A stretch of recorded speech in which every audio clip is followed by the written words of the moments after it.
All right, hello. Welcome back to the Sunday Speedrunner Spotlight. Post GDQ Blues time. Everyone's favorite time. No. But yeah, welcome Gymnast to the show. Hello. Hello. Nice to be here. Yep, appreciate you coming on. As we get started here, we can start by you can talk about what you do and summarize just speedrunning for you, I guess.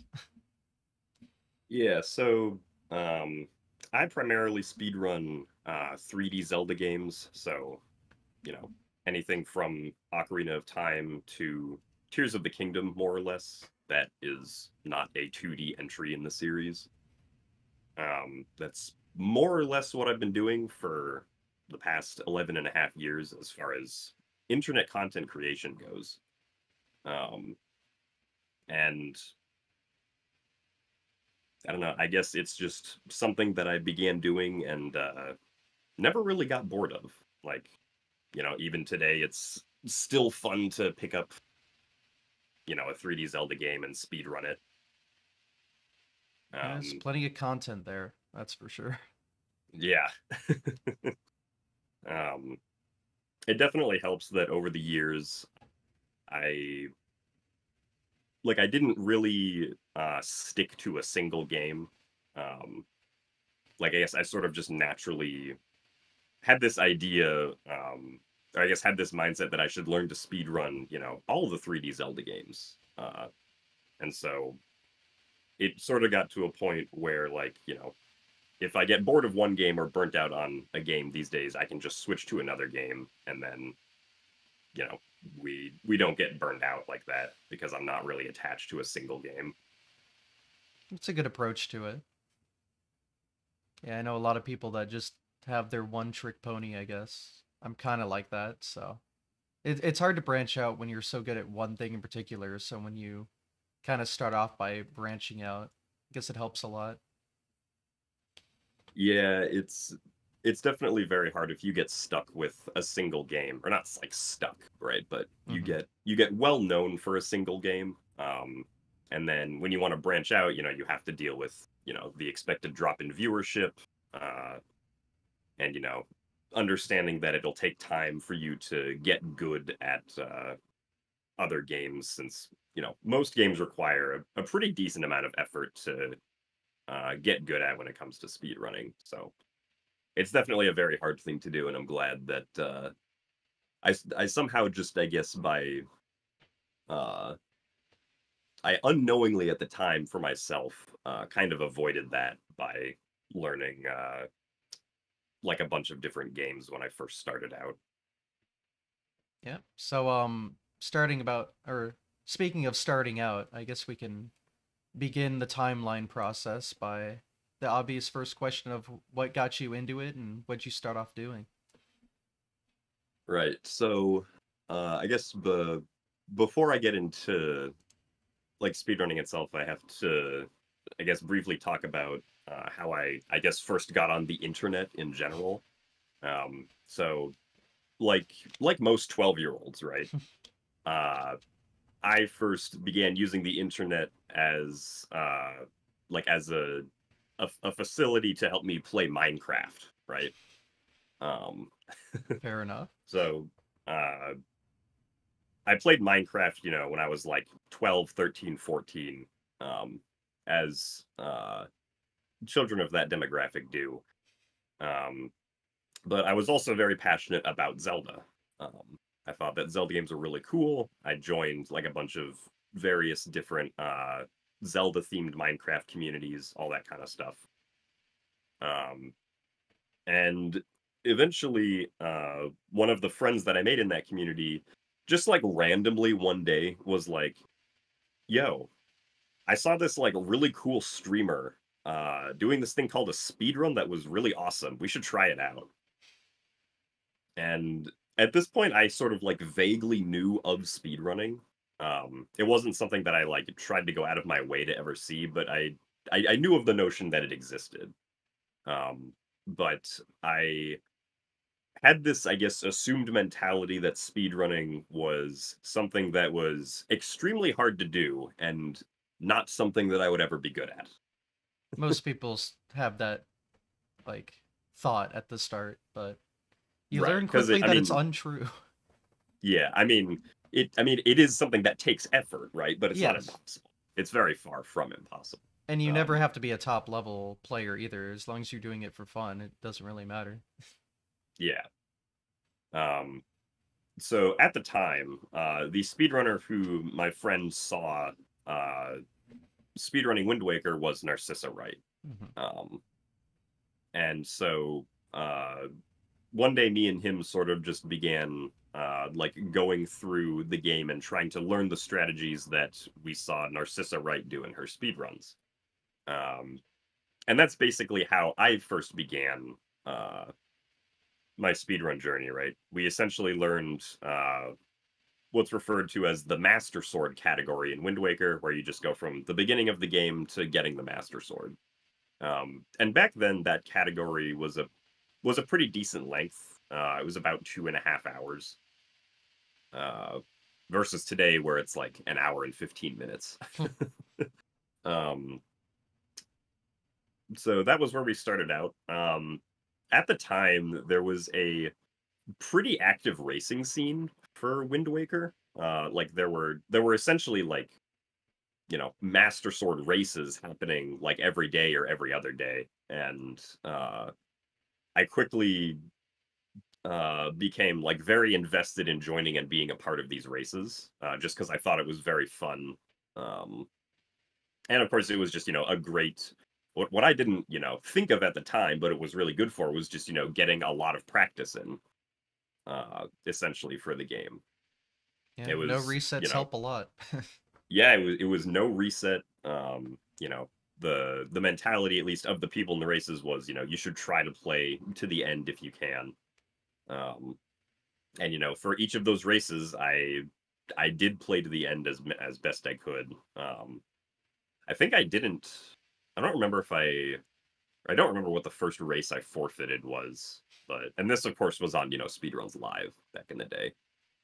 um but I'm pretty sure I completed maybe like probably 7 or 8 races before I actually got to the point where I forfeited one. uh But yeah, so that was where I started out. I was just doing those Wind Waker Master Sword races on my North American copy of Wind Waker, which was in English text. So we we sat through all of the slow text in the intro, taking 40 minutes to get the, or taking about 40 minutes to get to the Wind Waker itself. And the route back then was more or less what the like regular route just going through the game casually was, except we had a few instances of storage that we used both for just maneuvering through dungeons faster and being able to super swim. um, but the super swimming did not deviate from the game's natural path really at all at that point, because this was about, I want to say, 8 or 9 months since dry storage was found in Wind Waker, so it was still relatively new at the time.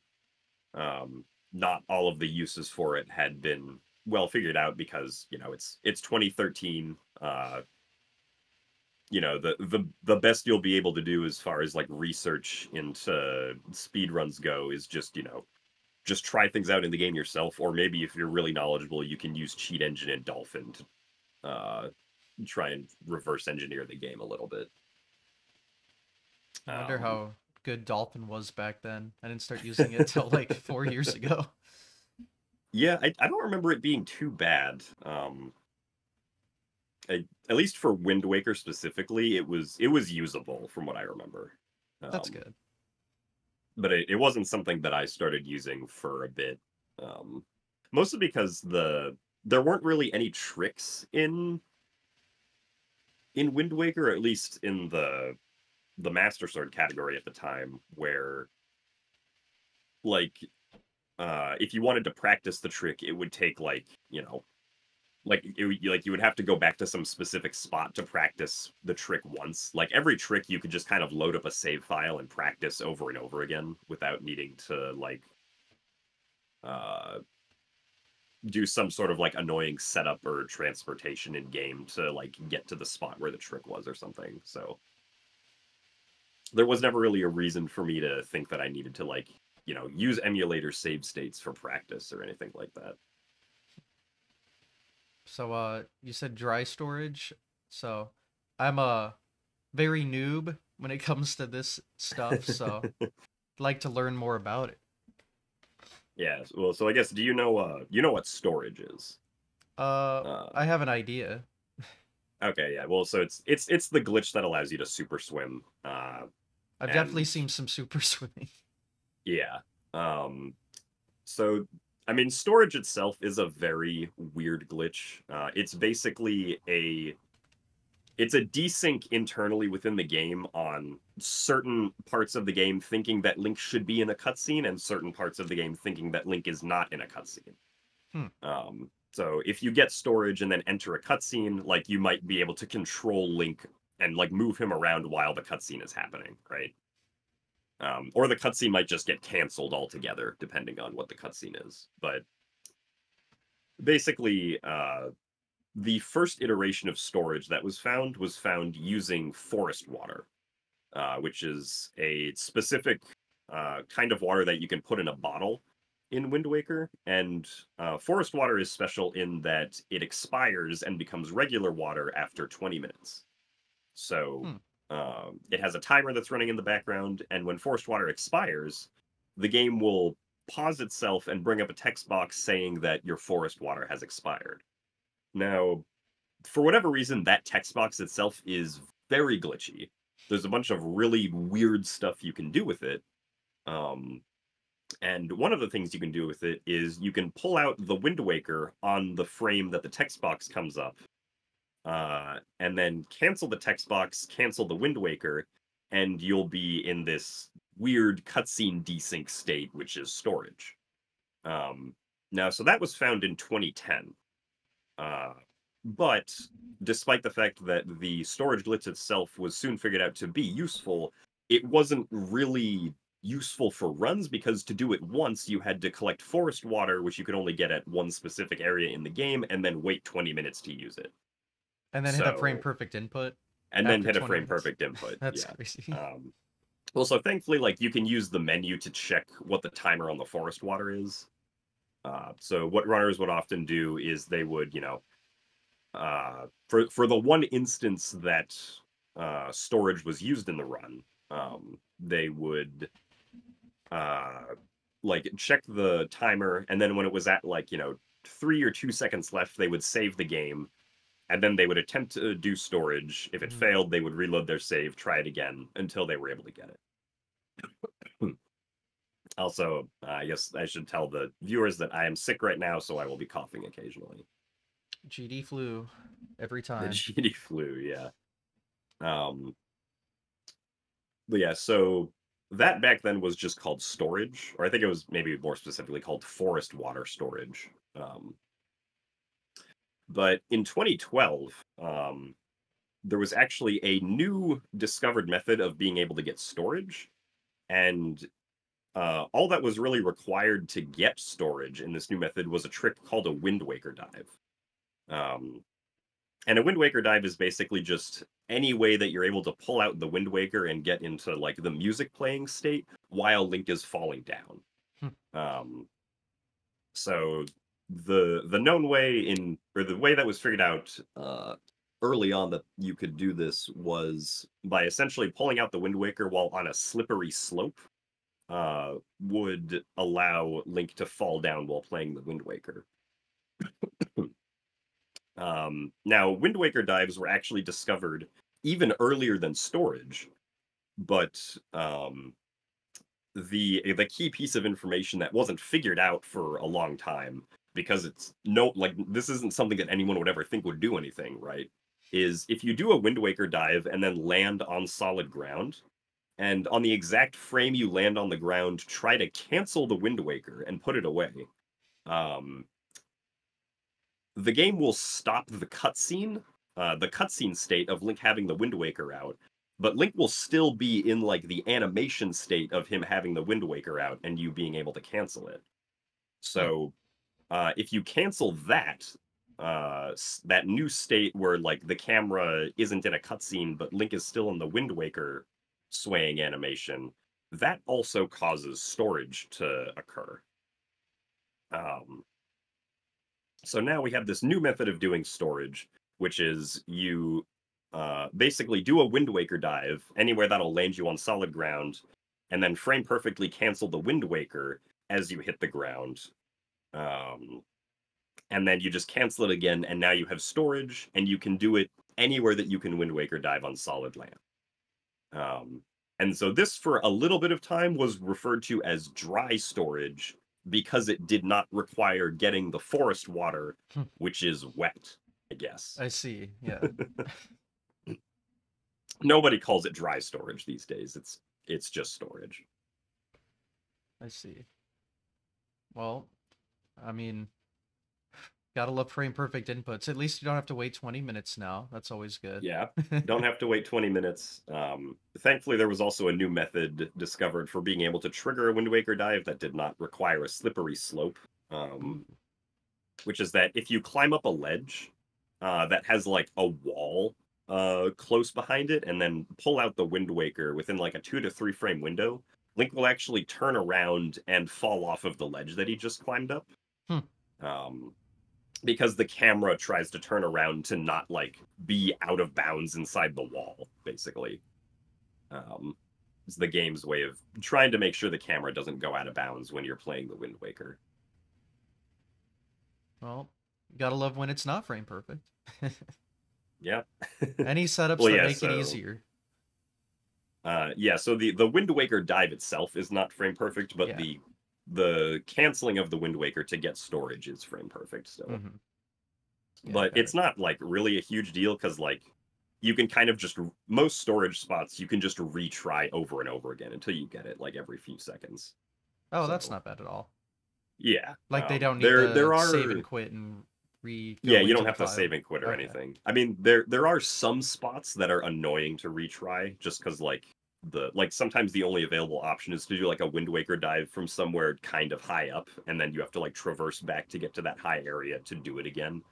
And so then you might be looking at, you can only retry it every like 20 seconds or something, which is not as great, but more or less any place that you can get storage, you can just retry after some amount of time. Mm-hmm. And storage is used for sounds like a bunch of different things. Yeah. um, so I guess the main use for storage is definitely super swimming. Mm-hmm. Um, because with storage, if you have storage and then you try to pull out the Wind Waker again, the game will try to begin the cutscene of Link playing the Wind Waker, so it'll lock the camera in front of Link's face.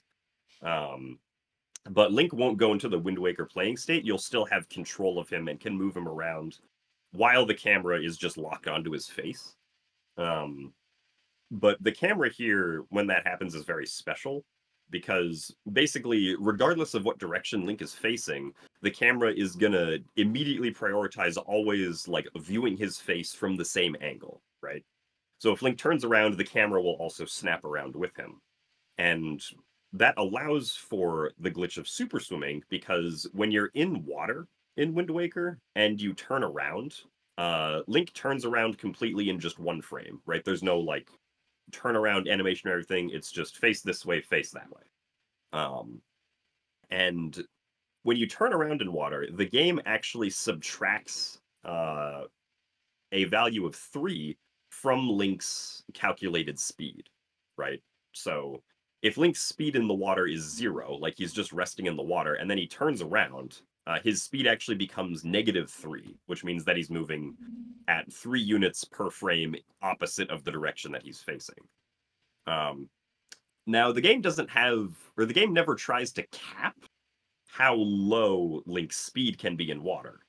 So if you just turn around in water every frame, you'll slowly gain up a high amount of speed, right?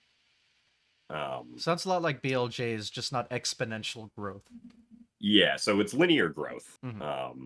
But uh, you know, trying to like do what we call like a manual super swim where you manually, flick the control stick up and down every single frame, especially at that time, was just not considered to be doable at all. We'll get to, I guess, the history of how that became doable over time. Um, but with the camera lock, right, with the camera locked in front of Link's face, like this all the time, if you jumped into water, right, and then you just held up on the control stick, right, if the camera's facing Link like this and this is Link, right, you hold up, which sends Link that direction. He turns around, right, camera turns around with him. But because you're still holding up, the next frame he turns around again, camera turns around with him. So you can achieve the effect of super swimming by just holding up on the controller, more or less, Hmm. with the camera lock, which allows for super swimming to suddenly become very feasible. Um, and of course, super swimming saves a ton of time because the boat in Wind Waker is very slow.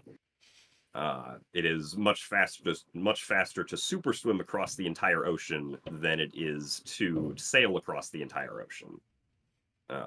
So that's why super swimming, I would say, is definitely the biggest time save that storage offers us. And you forget that With whole just map is water, essentially. Yeah, the entire map is basically just water. So the only thing that really limits us is the air meter. As long as you can get more air and you don't drown, you can super swim anywhere. Got it. So, I guess that was a tangent off of the timeline of events, but Yeah, it's that was important that was the to get the yeah information. that was the prehistory before I started speedrunning Wind Got it. Waker. So then that kind of carries into where we left off in the timeline. Yeah, so that's like I guess all of the things that were known about Wind Waker as far as storage goes.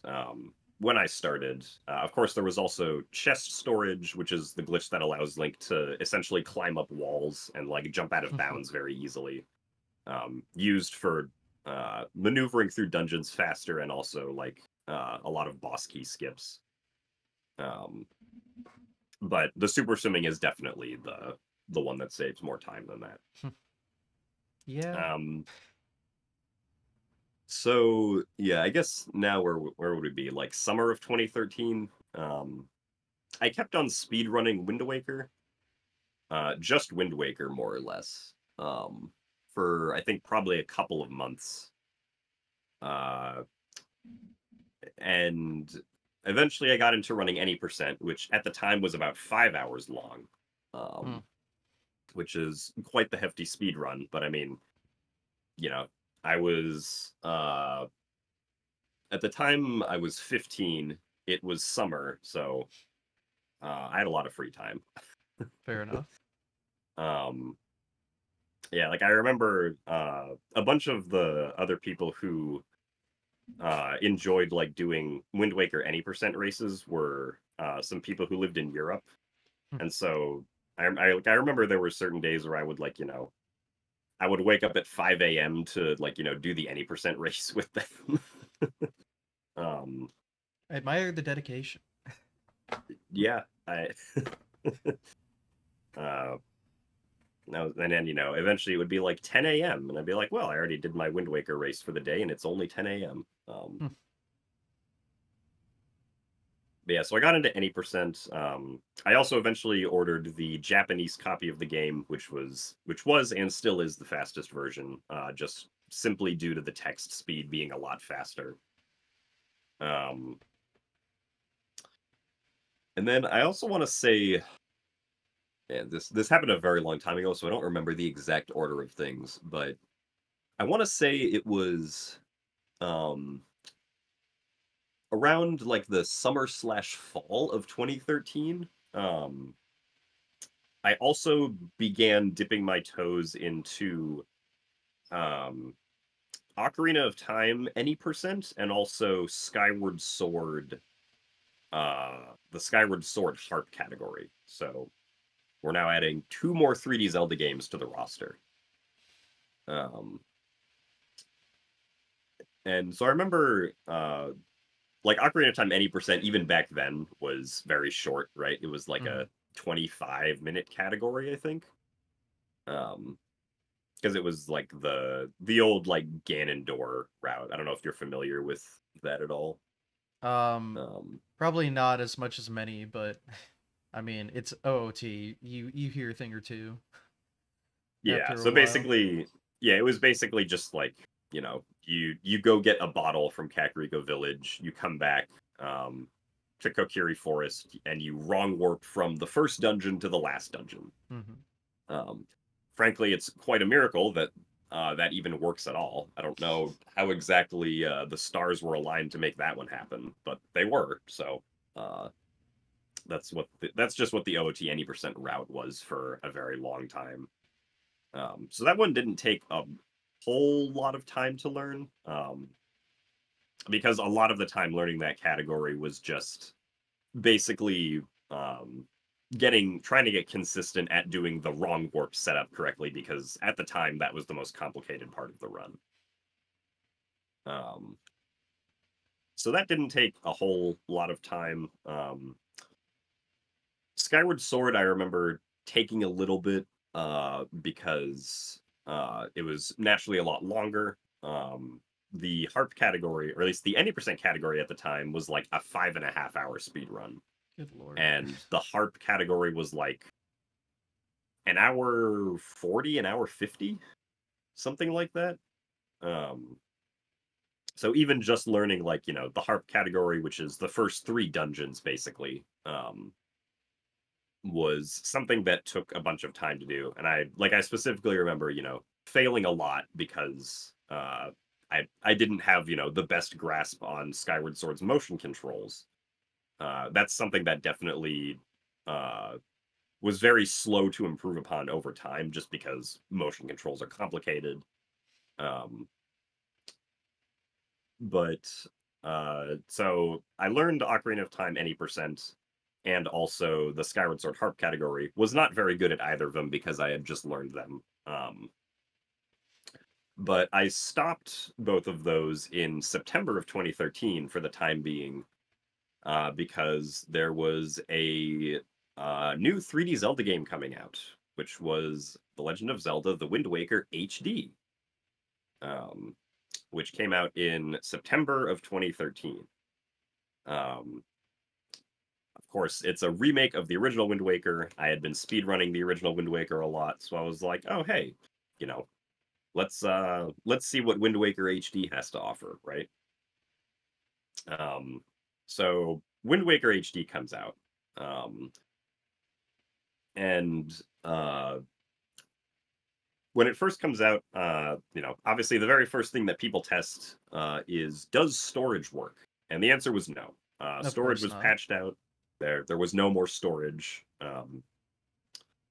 And so uh, I don't know if I'd say that like turned people away from running it,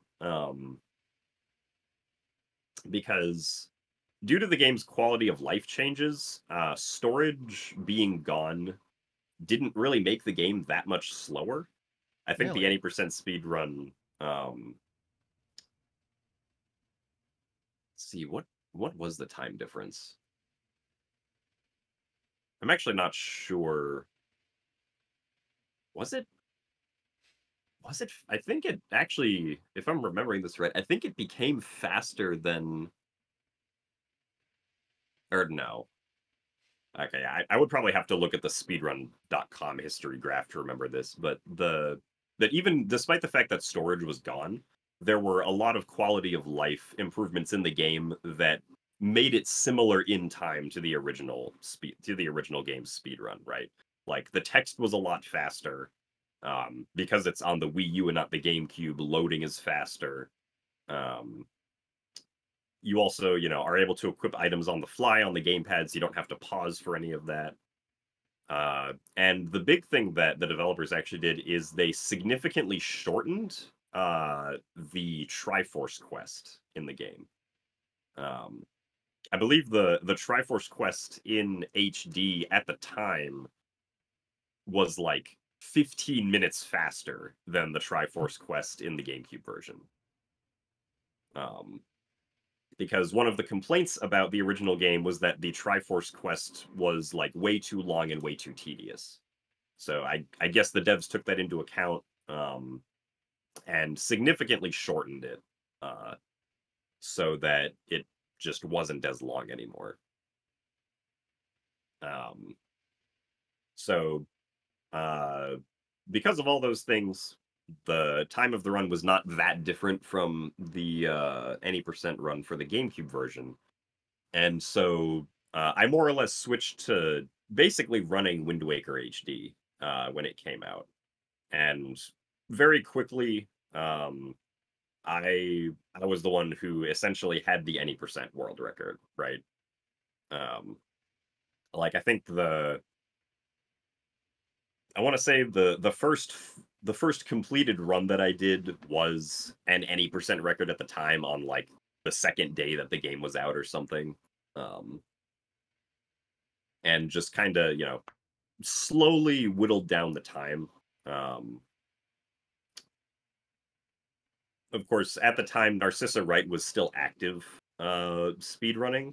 She also was attempting to speedrun Wind Waker HD, although she seemed to go about it a lot slower than I did at the time. Like, I was basically just doing, runs, not really any practice at all. She was doing what I would probably consider to be the better thing, which was taking a lot of time to practice and then getting into doing runs. But I guess surprisingly in some way, because like I didn't have a lot of free time then necessarily because the school year had started again. She never managed to get the record, uh, which I guess at the time to me was a little strange, but I don't think she was very passionate about it. Um, and I guess one of the other things that okay, I guess the thing that actually turned people away from running Wind Waker HD um, was this item called the Swift Sail, right?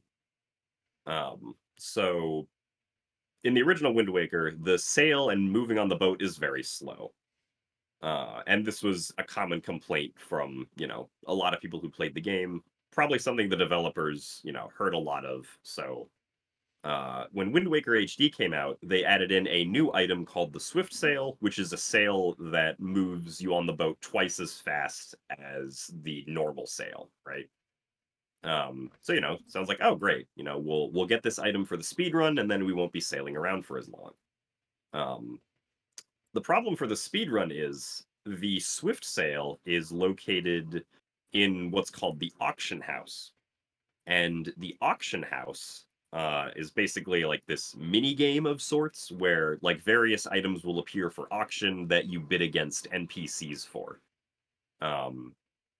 And unfortunately, the chance of the Swift Sail appearing anytime you tried to start an auction was only 20%. Mm. Because there were 5 total items for the auction, and the game just picked one at random to put up so that you could start bidding for it.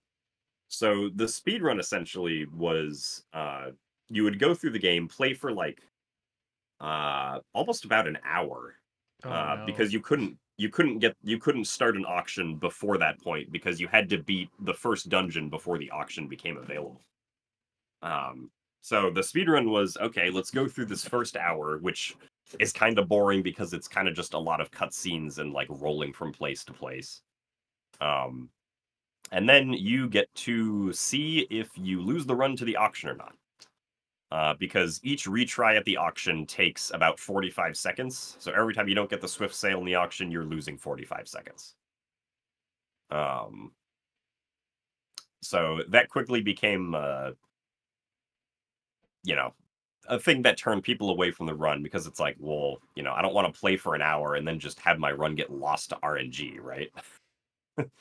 That especially if the most of the first hour is just kind of boring, like that doesn't sound like a very fun time.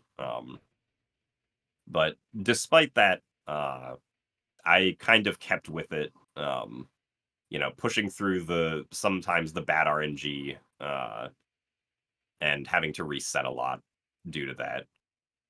And it wasn't really helped by the fact that there was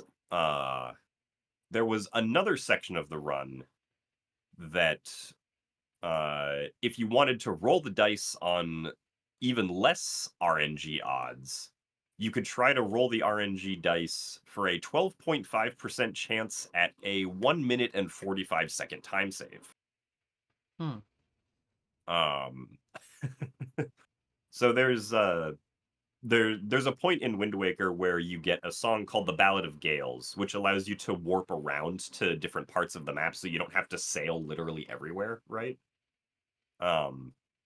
But you can't get that song until you beat the first 3 dungeons of the game, right?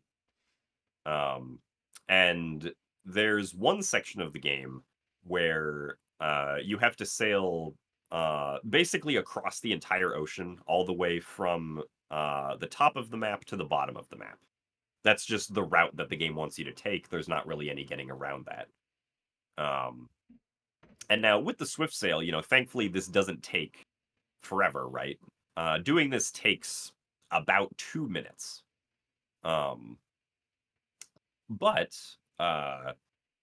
the I guess the mechanic that you later learn the song to warp around from is this entity that appears on certain sectors of the map called Cyclos, right? Cyclos is a god of the wind who essentially lives in a giant tornado that appears in these various sectors. And if you enter the tornado, um, what the game will do is it'll suck you up into the tornado, and then it will spawn you at a random sector of the map of the ones that you can warp to when you get the Ballad of Gales. And one of them just so happens to be the very sector that we have to go to after this long sailing sequence.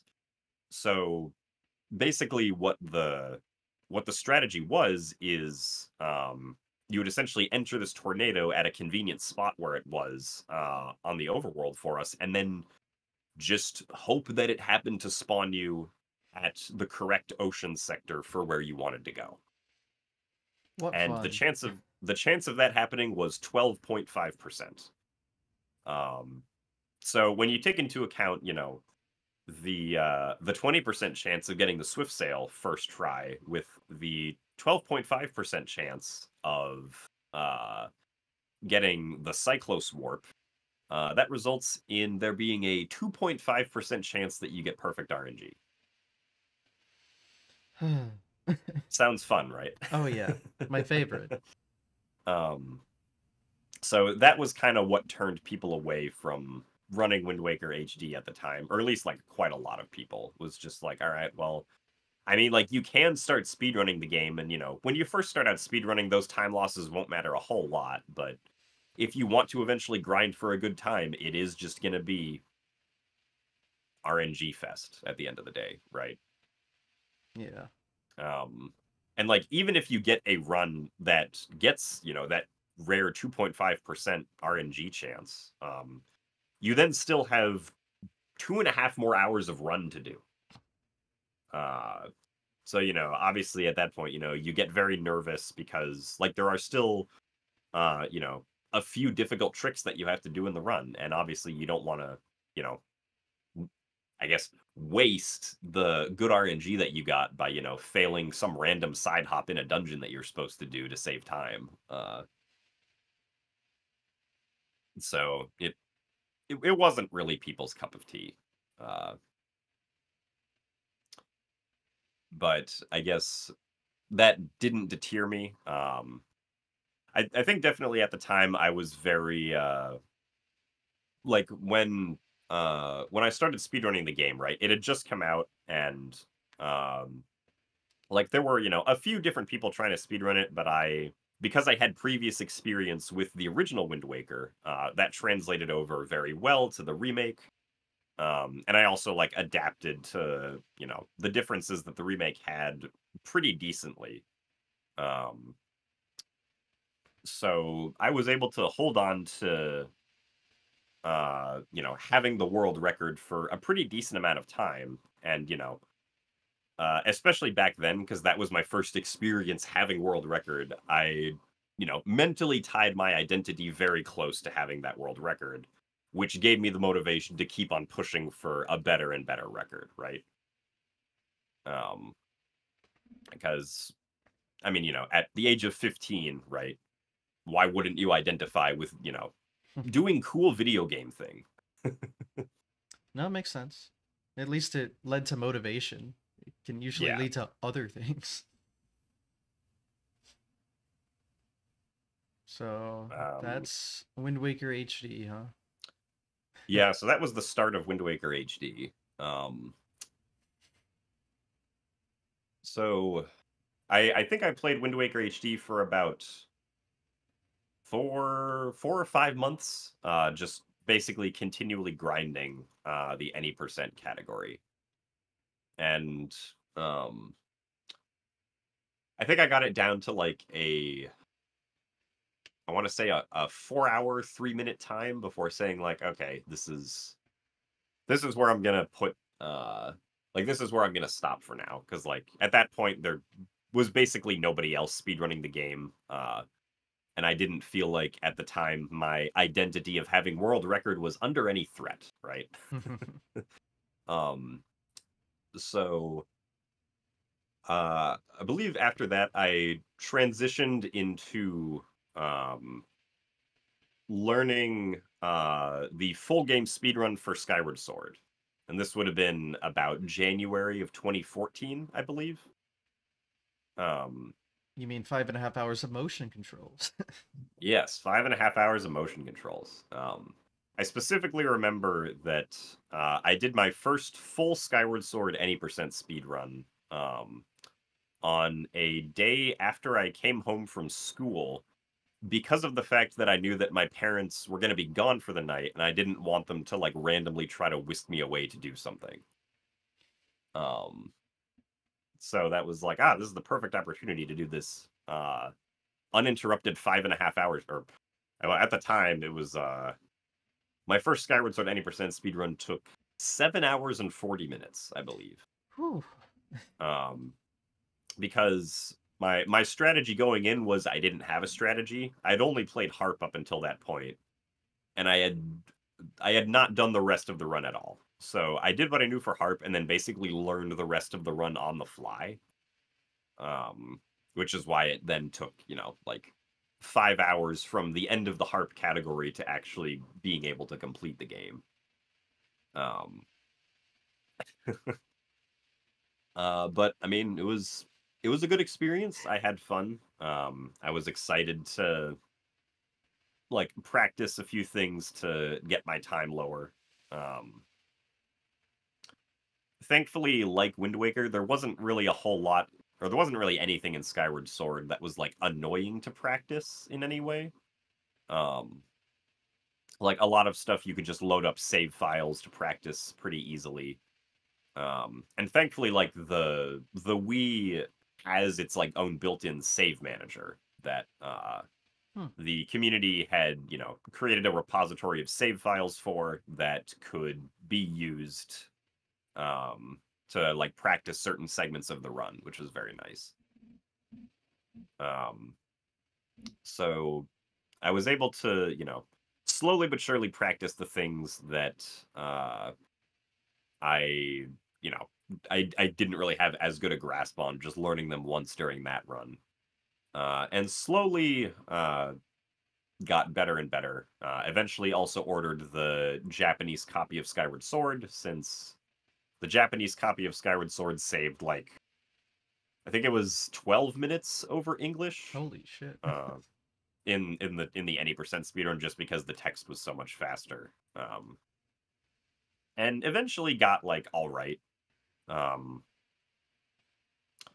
I want to say I probably got my time down to like 5 hours and 20 minutes when the record was like 5 hours and 5 minutes at the time. I want to say, um, or something like that. Uh, So I think that was what I focused most of the start of 2014 on, like those first few couple of months. Let's see. And then after that, I do remember the middle of 2014 is when I began to learn to speed run Twilight Princess. Um, I think let's see, I think I was like definitely trying to do way too much at once. I want to say that I was probably like simultaneously learning Twilight Princess and Majora's Mask. Um, I can actually let me take a look at some like really old YouTube videos that I have. Um, I know because I Twilight. remember I up. Oh, Uh, sorry.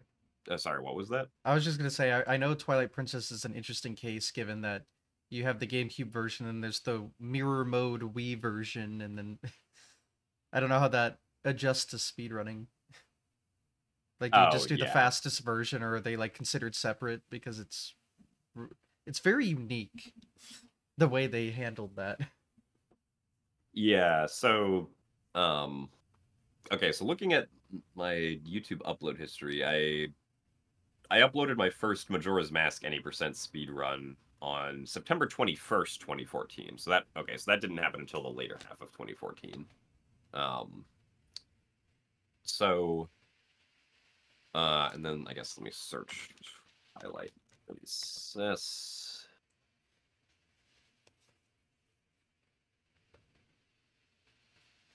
Uh, okay, yeah. Oh, okay. So actually, the first Twilight Princess speedrun that I uploaded to YouTube was on October 20th, 2014. But I remember that this wasn't actually the first Twilight, excuse me, the first Twilight Princess speedrun that I did. Um, so I'm pretty sure what happened was like middle-ish of 2014, I began simultaneously learning Twilight Princess and Majora's Mask. Um, and Twilight Princess, because yeah, Twilight Princess, as you mentioned, was released on both the GameCube and Wii. The GameCube version was and still is the fastest version. Um, at least for like most traditional speedruns, because the GameCube, well, I guess both versions of the game have a glitch called a long jump attack, which is, it's a jump attack, except Link flies further than he should be able to. Um, but on the GameCube version, you can trigger a long jump attack basically anywhere, using an item called the Gale Boomerang. Because on the way the long jump attack works is basically anytime you jump attack something, the game really makes an effort to try and make sure that Link gets to whatever he's jump attacking towards, right? Even if it's like a ridiculous distance away, the game will like increase Link's speed to get him there. Which is probably the case due to like a bunch of other mechanics that are in the game that require Link to jump like weird extreme distances, which in normal gameplay makes sense, but um, I guess that might have like bled over a little bit into the regular jump attack mechanics. But basically, on the GameCube version, you can do the long jump attack more or less anywhere, because on the GameCube version, when you throw out the Gale Boomerang, the game treats the Gale Boomerang as it's flying away from Link as a target point. Hmm. And you can then pull out your sword and then jump to where the Gale Boomerang is as a target point. Um, as long as the Gale Boomerang is either over a void, so there's no ground collision below it, or it's over collision that's higher than Link. One of those two conditions has to be met for the long jump attack to properly work. Um, Now, on the Wii version, you can throw out the Gale Boomerang, and the game will treat it as a target point. But on the Wii version, if you pull out your sword, while doing that, the game actually breaks the target with the Gale Boomerang, so you can't do a jump attack with it Hmm. anymore. So they like kind of Um, patched it. yeah, it was like accidentally patched I somehow s- on Wii. Not really sure how that happened, but that's just what happened. So because of that, the GameCube version has a glitch that it can do almost anywhere that the Wii version is very limited with. So GameCube version ends up being like 15 minutes faster than Wii or something like that. and Just out of curiosity, are the leaderboards like separated? Because again, they're very different, especially since Wii version's like mirror mode. It's really weird how they did that, but are they considered the same leaderboard or different? I believe currently, for a while, they were just on the same leaderboard. I believe currently the GameCube and Wii versions are subcategories on Okay, each of the category leaderboards. that makes sense too. Uh, yeah. Or I guess they're considered maybe not subcategory, but version. Hmm. Uh, so they essentially have separate leaderboards, yeah, Yeah, it's the same for thing. for each of the categories.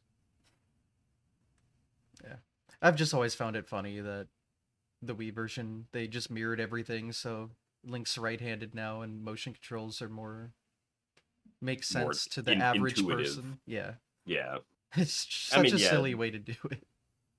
Well, so the from a programming standpoint, it kind of makes sense. Because if they had just mirrored Link's model, for instance, they're they would have to go through the entire game and make sure that didn't break anything, essentially, right?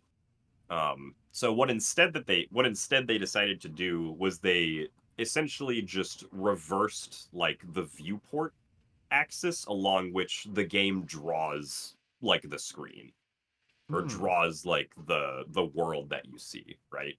So everything is still being uh like calculated and processed in the orientation of the GameCube version, but then the game just draws the screen mirrored, basically.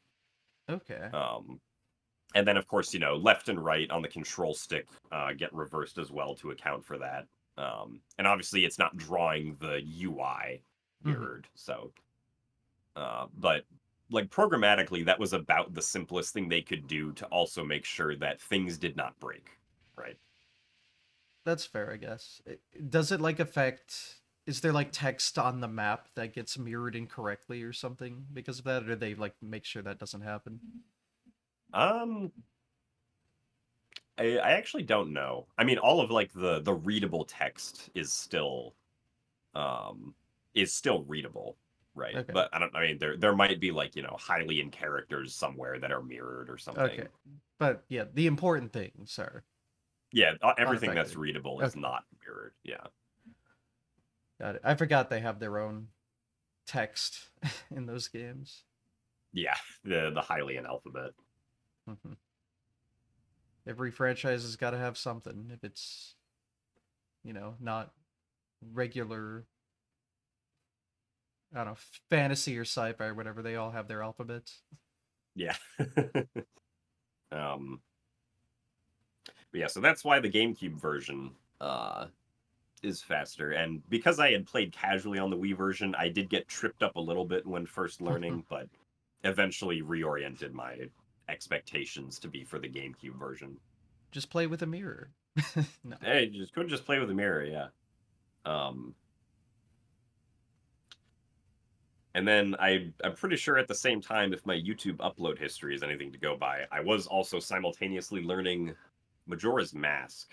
Um, and I guess at this point, both Majora's Mask and Twilight Princess were more annoying to learn, or like they were more difficult to learn than the previous Zelda games that I'd learned because there were quite a few tricks in each of those games where like you weren't able to just like load up a save near where you do the trick and practice the trick, right? Um, because like Majora's Mask saving system is pretty weird. Um, like you can only save by resetting the time loop to the 3-day cycle to the beginning, or you can make a quick save at various owl statues, but that save does not persist when you load it. It's like you can't load a quick save and then reset because loading the quick save deletes the quick save. They really only wanted you to save permanently by resetting the 3-day cycle in Majora's Mask. So Hmm. that made like practicing some tricks in Majora's Mask kind of annoying. Um, and Twilight Princess similarly had certain sections where it was like, all right, well, like it's annoying to practice this trick because like you just can't conveniently save near it at all. Um So that was a little bit of a struggle with learning those two games, but I did eventually, learn them. Um, I got, and I guess throughout the rest of the year, um, I got my Twilight Princess time down to a 3:33. If my YouTube upload history is anything to go by. And then let's see, for Majora's Mask, I got my time down to a 1:43. I guess for record comparisons at the time, I'm pretty sure the Majora's Mask any percent record was like a 120 or something, so I was like 20 minutes off. And then for Twilight Princess, I think I was also 20 minutes off. It was like a 310. So I guess that's mostly what we did in 2014. And I guess I can also look for my Skyward Sword times.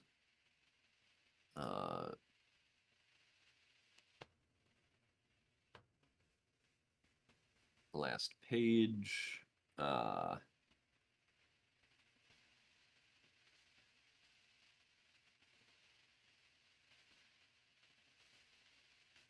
Okay, yeah. So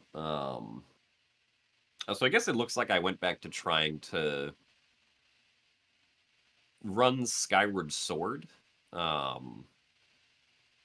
like the beginning of 2015 because I uploaded a Skyward Sword any percent speedrun in 5 hours 13 minutes and 59 seconds in January of 2015.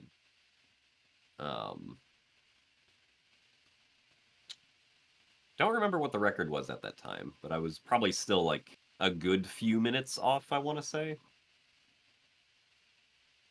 But that was it for Skyward Sword for a while.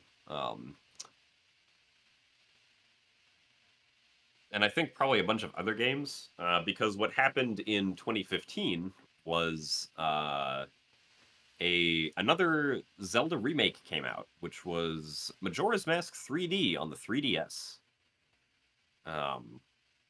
So that came out on, I want to say that actually came out on Valentine's Day of 2015. So it was mid-February. Let's see here. Majora's Mask 3D.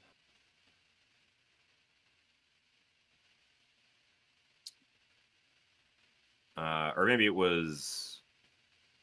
Okay, no, yeah, I think it was. It was about Valentine's Day. So Majora's Mask 3D comes out, right? And it's very like it was very exciting to first play and learn about. Although, Majora's Mask 3D has the problem of being a 3DS game, so there weren't very many people interested in trying to speedrun it because 3DS capture boards are ridiculously expensive. Yeah. So that didn't really help, but I don't know. I guess for myself, it made the speedrun competition not as intense as it otherwise would have been. I mean, there were some very good runners at the start doing runs. It was not like I consistently had the record when this game first came out, like I did with Wind Waker HD. Speedrunners like SVA and ZFG were also doing runs of the game. But eventually, like they stopped because I don't think either of them had 3DS capture boards. They were kind of just like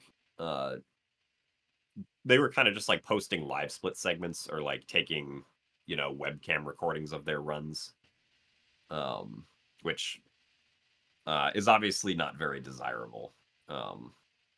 Gotta do what you gotta do, though. Yeah, do what you got to do. They certainly did not make it easy to capture that stuff, Yeah. especially back then. Jesus. Yeah, so it looks like I did speedruns of Majora's Mask 3D for from February through April. my YouTube upload history is anything to go by. It looks like we ended on a 154.50, which is much longer than the original game. There were several glitches from the original game that were patched that couldn't be used anymore. Although also several new glitches. There was actually a there was a new method of wrong warping that was found, which was very fun. So we got to do things like wrong warp, to one of the dungeon bosses to skip having to enter or even do the entire dungeon. But even with like those, some of those new tricks, we weren't able to really get to like the time that the original game had. Weirdly, the sorry, I lost my train of thought. What was I saying? Oh, right. So weirdly, like, despite the fact that there were several quality of life improvements that were made, those quality of life improvements actually somewhat made the game slower, compared to the original Majora's Mask, for some reason. I guess in that sense they weren't really quality of life changes. They were just kind of speedrun annoyances. But like the way that saving the game works was changed. So for instance, the way that, like I alluded to earlier, the way that saving works in Majora's Mask on the N64 version is you play the Song of Time to reset the game's 3-day cycle, and the instant that you press yes on like reset, reset back to dawn of the first day, that's when the game saves. So like one of the like a way that you could skip a long cutscene in the original game was you'd play the Song of Time, the game would save, and the first time you do it, you get like an extended version of the cutscene, which is faster to skip by just resetting the console at that point, right? So then you just reset the console, load up your save, and you don't have to go through that cutscene. Well, that's not how it works in the 3DS version. So in the 3DS version, you do actually have to save at owl statues, and those saves that you make at owl statues are like permanent saves. They're not quick saves like the original game. So you know, without like the ability to reset, at the moment that we reset to dawn of the first day, we can't save that time. There were also just like a bunch of extra cutscenes that were added to the 3DS remake, and a bunch of like item placements that were changed around that specifically made the beginning of the run slower, unfortunately. So, yeah, Majora's Mask 3D has kind of always just been slower than the original game. In part because of those things, but also in part because, like, some glitches were patched. But as far as my time, it is nice I that guess remakes usually are different. So it's like yeah, essentially a that's whole true. nother speed run instead of, because if it was just the same thing, it'd be kind of boring. So it's Right. nice that Zelda games essentially just their remakes just make a whole new thing you can do. Yeah, that is one thing that's very nice.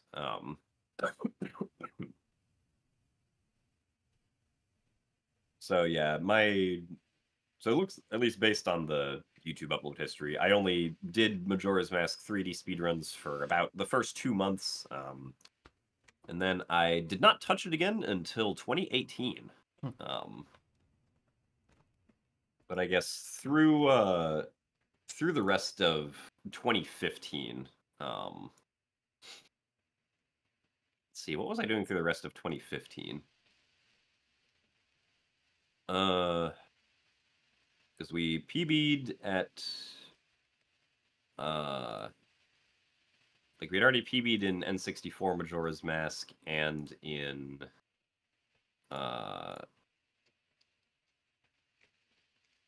Twilight Princess. trying to like scroll back through my YouTube history to see what I uploaded in 2015.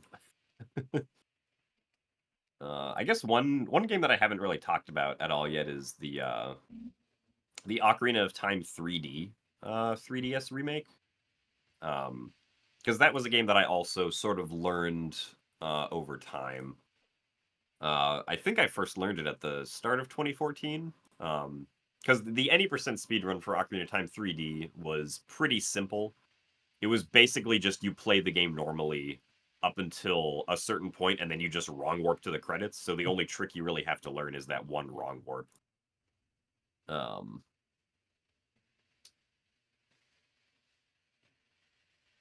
Let's see, go back one. Oh, okay, yeah. So here we go. So after Majora's Mask 3D, or no, I still. Oh, okay. I did. It seems like I did continue to speedrun Majora's Mask 3D. I just forgot to. I just named it something different that didn't show up in the previous search that I was doing. Instead of calling it Majora's Mask 3D any percent, I called it MM3D any percent. But it looks like through May of 2015, I was also doing Ocarina of Time 3D 100% speedruns, since I have 2 uploads of 100% from then. And then also another Majora's Mask 3D any percent speedrun in an hour and 47 minutes.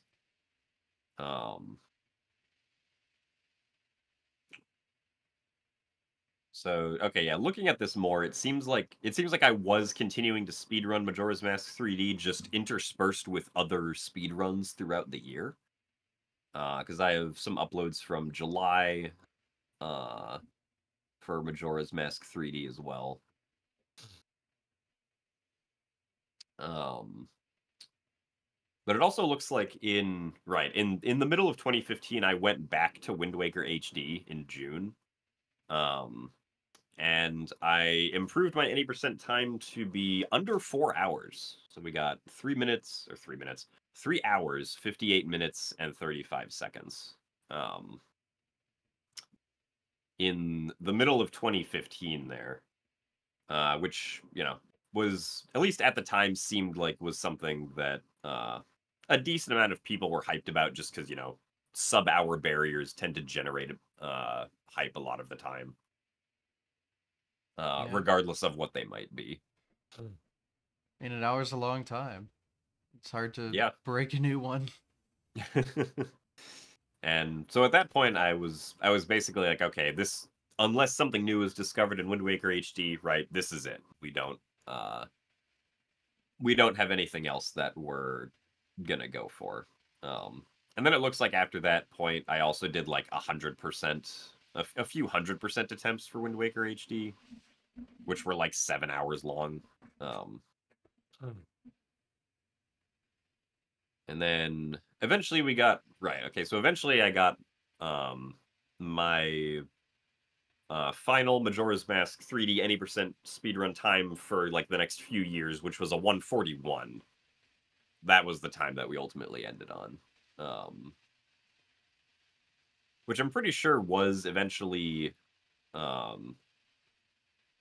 beaten by like the person who I would consider to be the best Majora's Mask 3D speedrunner, who is Iwabi, the Japanese speedrunner. Although now he's good at a lot of other games too, but I'm pretty sure he eventually beat that time. And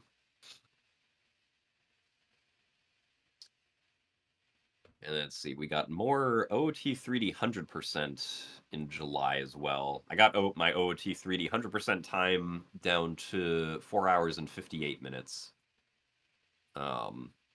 I think at that time, that record was like 4 hours and 40 minutes or something. So it was like 20 minutes off of that as well.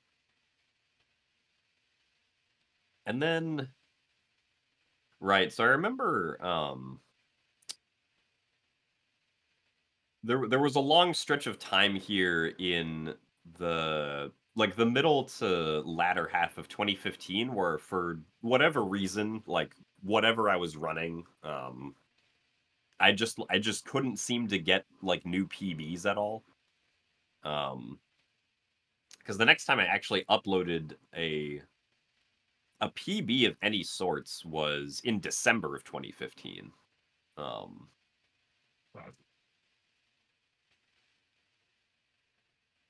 Not really sure why that was, but I guess I was in a slump or something. I don't know. Maybe I was playing a lot of bingo. Mhm. Um, I have heard that's addictive. yeah, I mean it was probably about the most varied experience you could get for some games before randomizers came along. Mhm. Um, but yeah, the end of 2015 also saw the release of what most people consider to be a very mid Zelda game, which was Triforce Heroes. Um, I did a bunch of like Triforce Heroes ILs, which didn't really mean a whole lot, but I guess it was just, oh, new Zelda game came out, let's try doing something. But even I was kind of like, this isn't really that interesting to me after a while. Yeah. So I went back to playing OOT 3D at the end of 2015 in like December. Um, so I began speedrunning the MST category, which stands for Medallion Stones Trials. It's kind of like a more restrictive version of all dungeons, um, where basically you have to beat all the dungeons, but you also have to beat all of the trials, which are in Ganon's Tower, and there are certain restrictions on, like, you can't do any sort of inventory manipulation glitches to, like, give yourself items that you don't have and stuff like that. I believe I don't actually know if I eventually got the record on that. I don't think I did, because I think the record at the time was 214 and I only got down to a 217. Um and then I eventually went down or not went down. I eventually changed to the actual all dungeons category, which wasn't as restrictive, and got that time down to a 154. Which, according to the description that I put in the YouTube video back then, was 27 seconds off of the record, but Hmm. I did not appear to have any motivation to push it further at the time. No, well. Um, and let's see, we got another Twilight Princess any percent run here in February of 2016. Just another PB, I guess.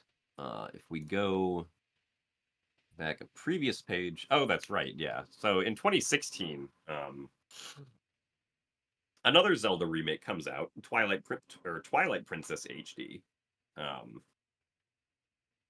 so we begin, doing what we do, speedrunning Twilight Princess HD. Eventually, I do get the record for that.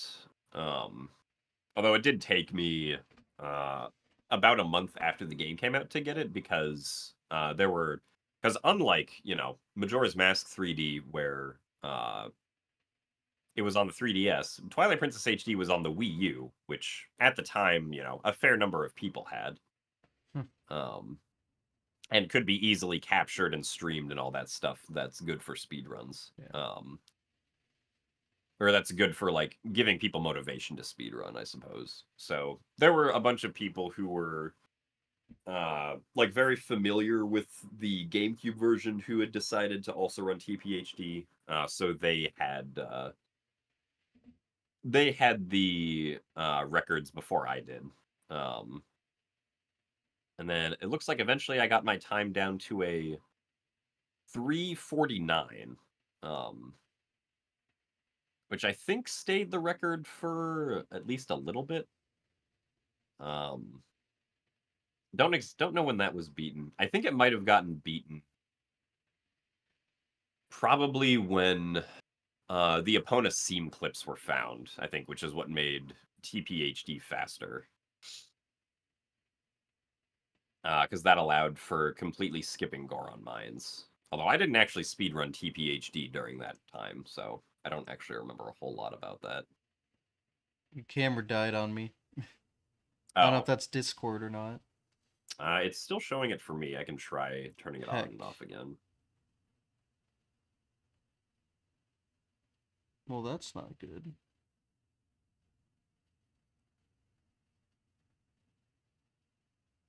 Is the audio still working fine? Oh.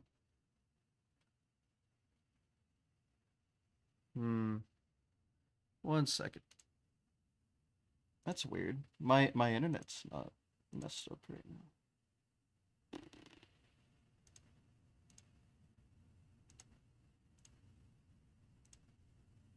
See, yeah, now I can't hear anything.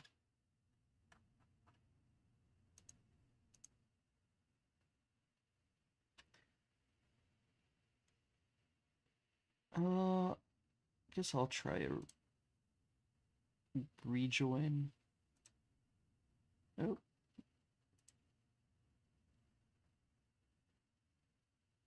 Hello. Well, this is interesting. Leave it to Discord to have some issue.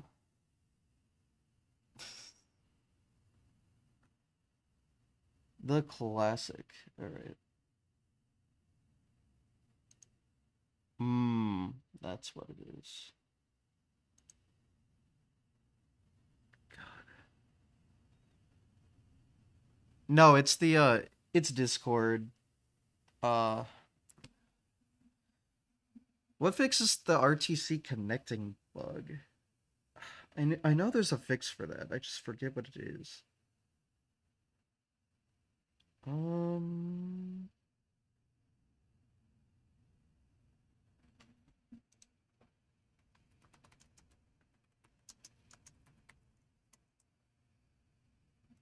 Hold on, guys. We'll get there.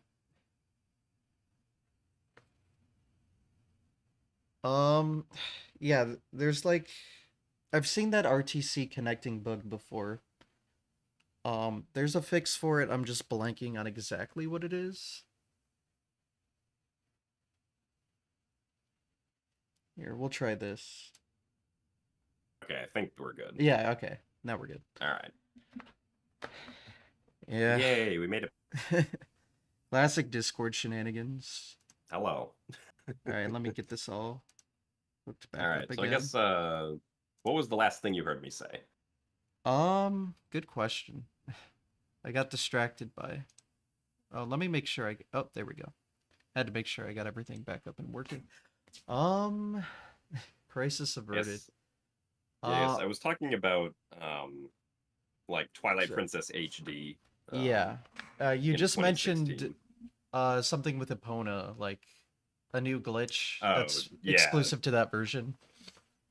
Yeah, so eventually Epona seam clipping was a new glitch that got discovered for Twilight Princess in general. It worked in all versions, but it only benefited the speedrun of the Wii U version because of the fact that some of the glitches from the GameCube version were patched on the Wii U version. Which is what made the Epona seam clipping useful, but I didn't actually speedrun Twilight Princess HD when the Epona seam clipping was found, so I don't really remember what the exact specifics of it were. Fair enough. Because yeah, I didn't touch speedrunning TPHD again after 2016 until, let's see,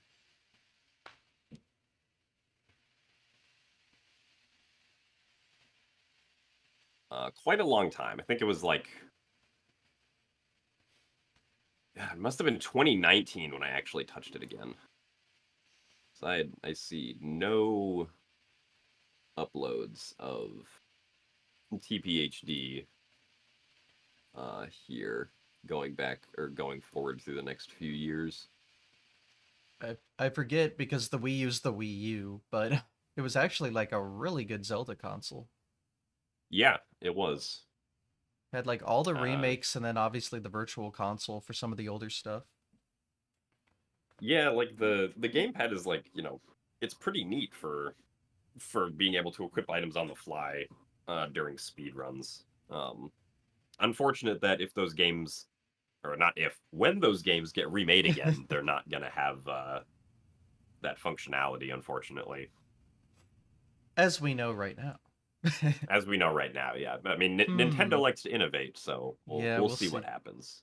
That's for sure. Um, Yeah, I always felt the Wii U gamepad was actually quite comfortable too to yeah, use. I like the Wii U gamepad a lot, but I mean, I understand, like, I guess given its weight and also Yeah, like, you know, people's hands are different, so also fair. might not have worked for everybody. But yeah, great Zelda system. Yeah, so 2016. So we get to the middle of 2016. I finish uh, speedrunning TPHD for the time being. Um, but then a very, or yes, Um, I finished speedrunning TPHD as well as like Ocarina of Time 3D, which I had been doing runs for. And then we get to a very important discovery, which brings me back to Wind Waker HD, which is item sliding, Mm. um, which I assume you've at least heard of in name before. Actually, I don't think I have. Oh, interesting. Okay. Yeah, so item sliding. So you remember how earlier we talked about super swimming and how with super swimming you have linear speed increase. Yeah. Well, item sliding uh, is a glitch exclusive to Wind Waker HD that gives you exponential speed increase. Ah, so now we've Uh, reached BLJ. yeah, so now we've reached BLJ. Um, so item sliding was discovered in July of 2016, and it exclusively works in Wind Waker HD because it exploits the fact that Link can move around while aiming with first person items in Wind Waker HD, but not in the GameCube version. That was one of the quality of life changes that they made.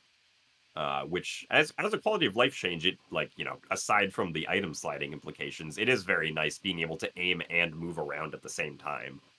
Um, Makes things like certain boss fights, like certain boss fights, and also just solving some puzzles a lot easier. Um, but uh, I guess one unintentional mechanic that came with it was the ability to exponential speed increase. So the way it works is like you need to pull out a first person item that you can move around with, which in Wind Waker is either the grappling hook, the boomerang, the bow, or the hook shot. So you have 4 items to choose from. Pick your favorite one. Uh, you begin moving around in any direction that you want, up to like the full walking speed of that direction, and then you want to pause the game and you want to tilt the control stick just slightly out of the dead zone in the opposite direction that you were just holding. Um, and because of math reasons, I suppose, is what we'll call it, the game then begins exponentially increasing your speed in the direction you were originally traveling. Right. So if you begin walking forward and then hold slightly down, which we usually just referred to as ESS down, which is ESS in like Zelda speedrunning basically just means the area right outside the dead zone of the control stick. You hold ESS down, you'll begin exponentially gaining speed going forward. Interestingly, it is actually negative speed, so the Link's animation looks a little bit wonky, but you do just have an exponential speed increase. And it turns out that you can save a lot of time in speed runs if you can just basically exponentially increase your speed anywhere. Uh, so this like one of the very first observations was, oh, right, we can build up speed on land, and then if we slide into water, we'll keep that speed in water, and we can super swim around anywhere we want, right? So that's a big, huge use right there. Obviously, we can now cross any gap we want, regardless of the size. Um, because now what we can do is we can, for instance, build up exponential speed against a wall, and then we can release that speed going forward by doing a slash motion, which will then redirect the speed forward, so we can now cross any gap that we want. Nice. Um, we can now clip through some actors. We can also clip through some janky slopes, just due to, I guess, how the game calculates where Link's position should be when on slopes. You can clip through a bunch of slopes at high speed.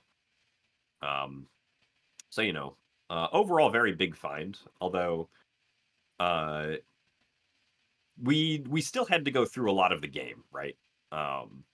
Despite being able to do, all these newfangled super swims and clips and all that stuff, that essentially just shortened the time that we would spend getting between objectives. And so, with the initial find of item sliding, the speedrun time only went down, which, for instance, the record beforehand was 3 hours 58 minutes. With roughly the same like route and tricks that we were doing, but now with item sliding, the record only really fell to about 3 hours and 35 minutes, right? There were no like absolutely huge new skips that were discovered or anything like that. I mean, it's a significant amount of time still. It is, yeah, it is still a very significant amount of time, but it's not, on the order of Game-breaking. magnitude of like an hour or Yeah. something. Yeah. Did it help eliminate the RNG with like the? So yes, Yeah. eventually we did calculate that it was slower to go and get the Swift Sail now that we could just like item slide into super swimming to not have to sail anywhere, which was very nice. I love eliminating I guess RNG. Yeah, we love eliminating RNG, and also it got rid of like the 12.5%, YOLO warp, YOLO warp, which was very nice. Although the one thing that kind of stunk is that, so you remember I mentioned we need either the grappling hook, boomerang, bow, or hook shot. The fastest of those items to get is the grappling hook, and it still took about 40 minutes to get the grappling hook. So, the beginning of the run was still pretty boring. But, at least now we have that saving grace for the rest of the run after we are able to get the grappling hook. Sounds like just fun to mess around with. Oh yeah, it's great. It's great fun to just casually mess around with. It's very easy to learn how to do. Although the actual skill ceiling for controlling it is very high, but like just learning how to do a basic item slide is very easy. It's also very easy to crash. Great. Because if in Wind Waker, if you're moving too fast, the game will crash voluntarily because the programmers decided to leave in some assert statements about Link's speed being above a certain value. So, yeah, don't charge an item slide for more than 8 seconds. You'll probably crash the game.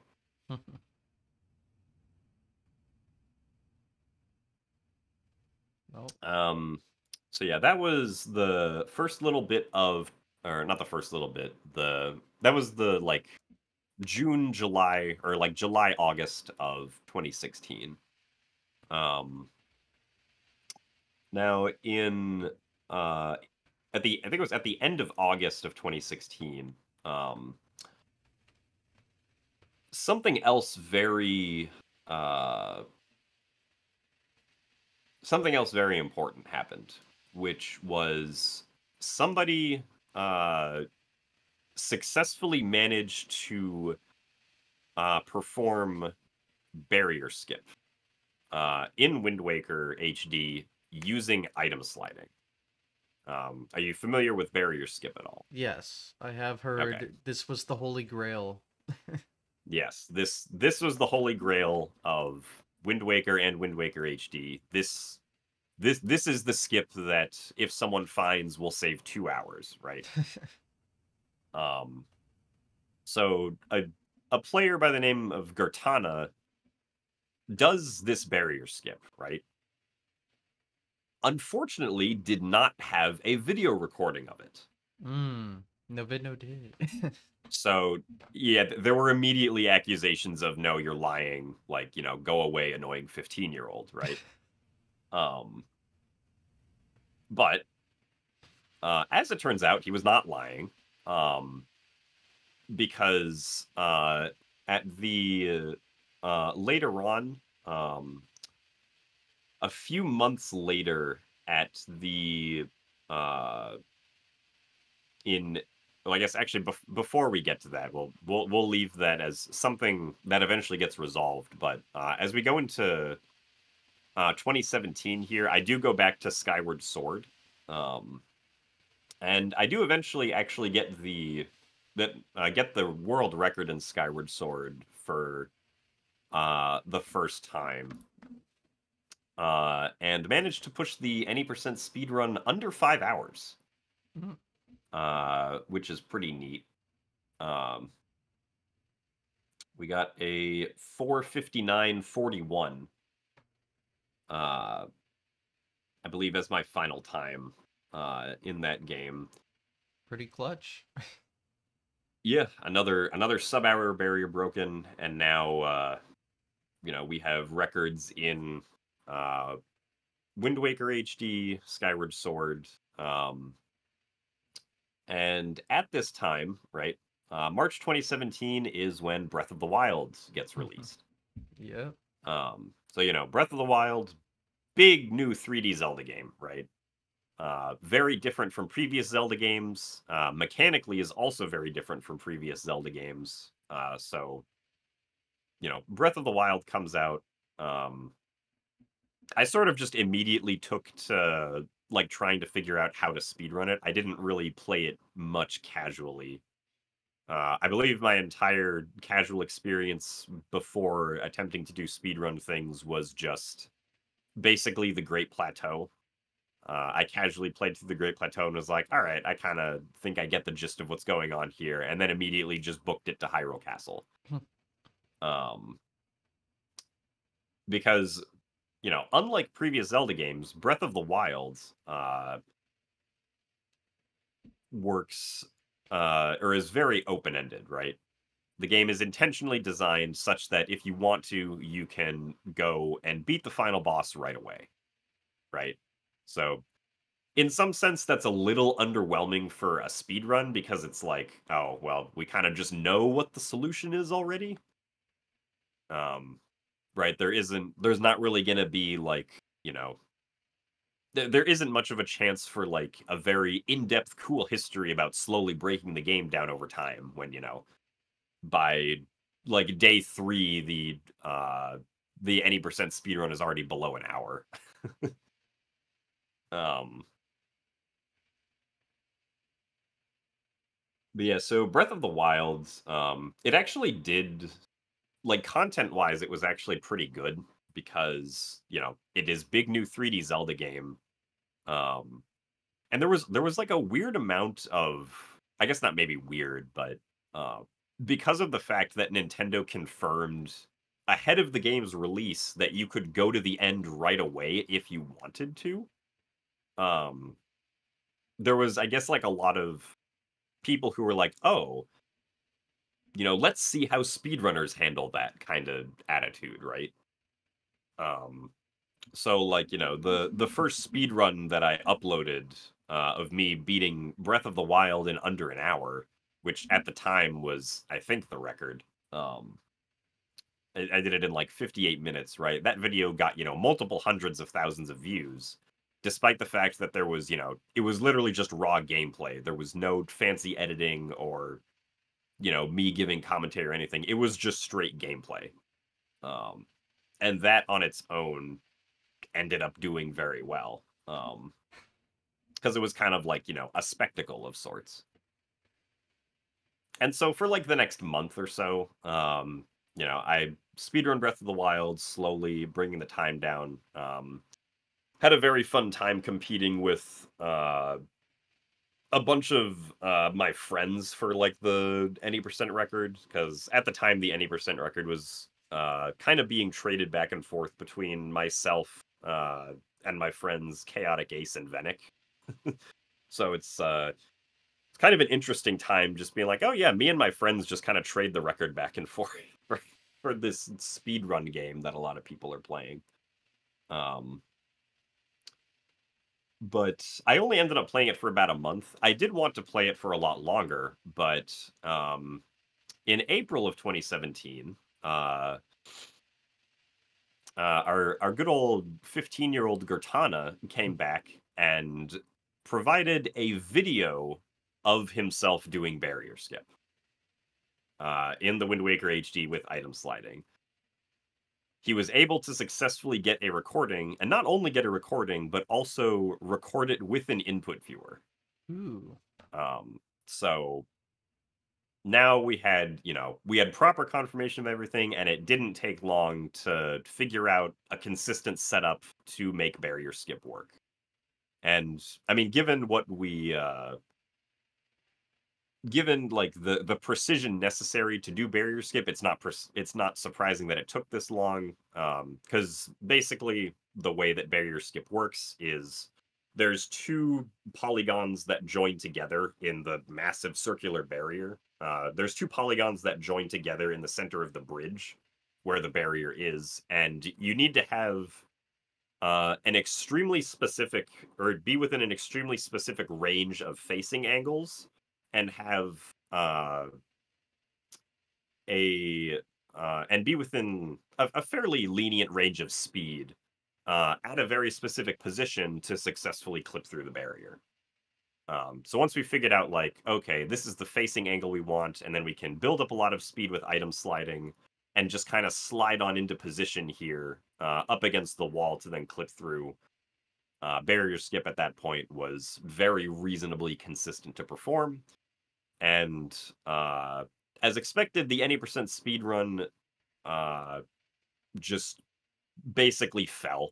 The previous record on April 10th, 2017 was 3 hours, 35 minutes, and I think 58 seconds by Linkus.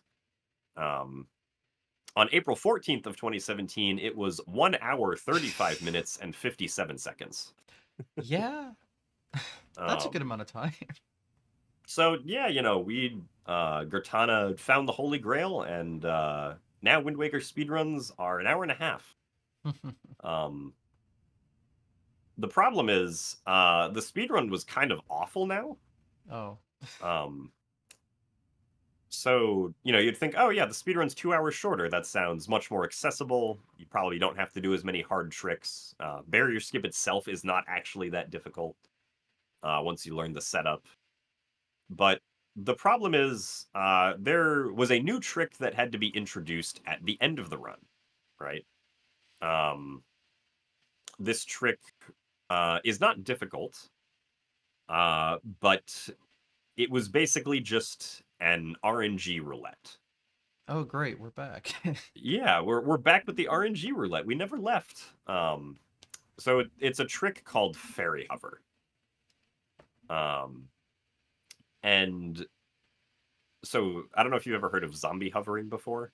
Yeah, you die and then you can lift yourself up into a zone, I think. Yeah, so with zombie hovering, you die, and then you can essentially just do repetitive jump slashing to gain height, and essentially go upwards. But because you're dead, if you want to not die when you get to where you want to be, you need to heal somehow, right? Yeah.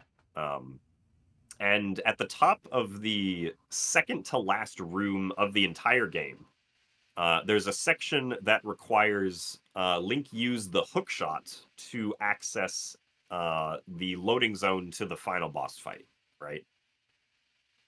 Now, because of barrier skip, we don't get the hookshot anymore. It would take an hour to go out of our way to get the hookshot. Jeez. So that's not really an option, right? Because instead what we can do is we can do a zombie hover up that last little bit that normally requires the hookshot, and then we can break some pots that have fairies in them, and then just hope that the fairies fly up and heal Link. Oh. The problem is that the fairies just kind of move around randomly. They don't care where Link is. They're just going to move around randomly and eventually fly up somewhere. So the end of the run became, I guess you're going to break open these pots that have some fairies in them, and then you're going to zombie hover up to where this loading zone is, and then just kind of hope that one of the fairies happens to touch Link, heal him, and then you can survive. Do you have like an estimated odds of survival? I don't think we ever kept track of proper statistics, but it was definitely less than 5%. Oh, So that's bad. yeah, this didn't really entice people to want to speedrun the game. Because it was just awful, right? You'd play for an hour and a half. The first 40 minutes were still kind of boring. You'd then get to do a fairly cool amount of item sliding stuff for like another 40 minutes or so. And then you would get to the end of the run and you would roll the dice, and you could dice once every 2 minutes. Oh, So every time the yikes. trick failed, it would take 2 minutes to set it back up again. It must have been exciting for viewers, at least. Yeah, it was definitely is this gonna be the day kind of stuff, right? Hmm. Um, but yeah, actually running that was pretty awful, unfortunately. Sounds Um, like it. it sucks that at the time the um the holy grail of the game kind of also simultaneously killed interest in it. Um, because the any percent category was like just kind of stupid at that point because of that one trick. I switched to running all dungeons, which did not have to do the fairy hover because all dungeons gets the hook shot. Uh, so we did not have to do any of that. Um, but yeah, so I ran all dungeons for a little bit. I eventually did switch back to any percent, just because like there was then another like 7 minute time save that got discovered, which was like, okay, with if we can save another 7 minutes, like I'll deal with the fairy hover for a little bit again, so we can get this time down more, hopefully. And that's what we did through most of 2017, um, or at least for the next few months of 2017. Uh, But eventually, the Wind Waker HD any percent category became even more stupid. Oh, great. Um, because it was at this point that we figured out that doing manual super swimming at the beginning of the run was actually a viable technique. Mm. Um, I don't know if you've heard or seen of manual super swimming before. Oh, Um, it kind of reminds me of the frame walk in Mario 64, where instead of like full forward and neutral every frame, it's like full forward, full backward every frame. yeah, that's basically what it is. Hmm. So manual super swimming uh, gets introduced in November of 2017. Um, and like manual super swimming is a technique that at best it's still used in runs today because it's the fastest way to get off of the beginning island of the game and not have to go through like the first 40 minutes of like boring cutscenes and stuff. Um, but basically it involves pausing the game and going back and forth on the control stick every frame for about uh, these days with the people who are really good at it, it takes them about only a minute and 40 seconds to build up the necessary speed to super swim across the ocean. Good um, lord. but all of the pauses that you do have to be frame perfect. If you're late on any pause, that essentially does nothing and doesn't like contribute towards building up speed in the super swim. If you're early on any pause, then the game does not pause, gives you a rejected pause sound, and you actually end up losing a lot of speed because now you're holding the opposite direction of where you're swimming while the game is unpaused. So it's a very brutal trick. Even like the most ambitious of people, it takes them like 4 or 5 days in the best case scenario to get the trick even once for the first time. Um, so it's very daunting to learn. Um, So is it like and now, holding? Is it like holding straight up, pausing, and then unpause, or like? So say you're holding straight up pause, and then while it's paused, you hold straight down, and then pause and unpause, or unpause and pause for like 1 frame, and then do that Yep. every single time. And do that 200 times. Oh, that's not fun. Yeah. So now Wind Waker HD 80% is you do stupid trick at the beginning and then stupid RNG trick at the end. Have fun, right? Sign me up. um, but it's like, all right, well, with manual super swimming, now the any percent speedrun time goes down to an hour and 13 minutes. Uh, you know, cool. Uh, like I guess the game's faster now, but no one's gonna want to speedrun this. I guess Yeah. this is just where we ended up, huh? But so one thing that actually happened is when like I did a lot of manual super swimming back when we were trying to first figure it out at that point. Because I was trying to, find like a good way to rhythmically do it for myself.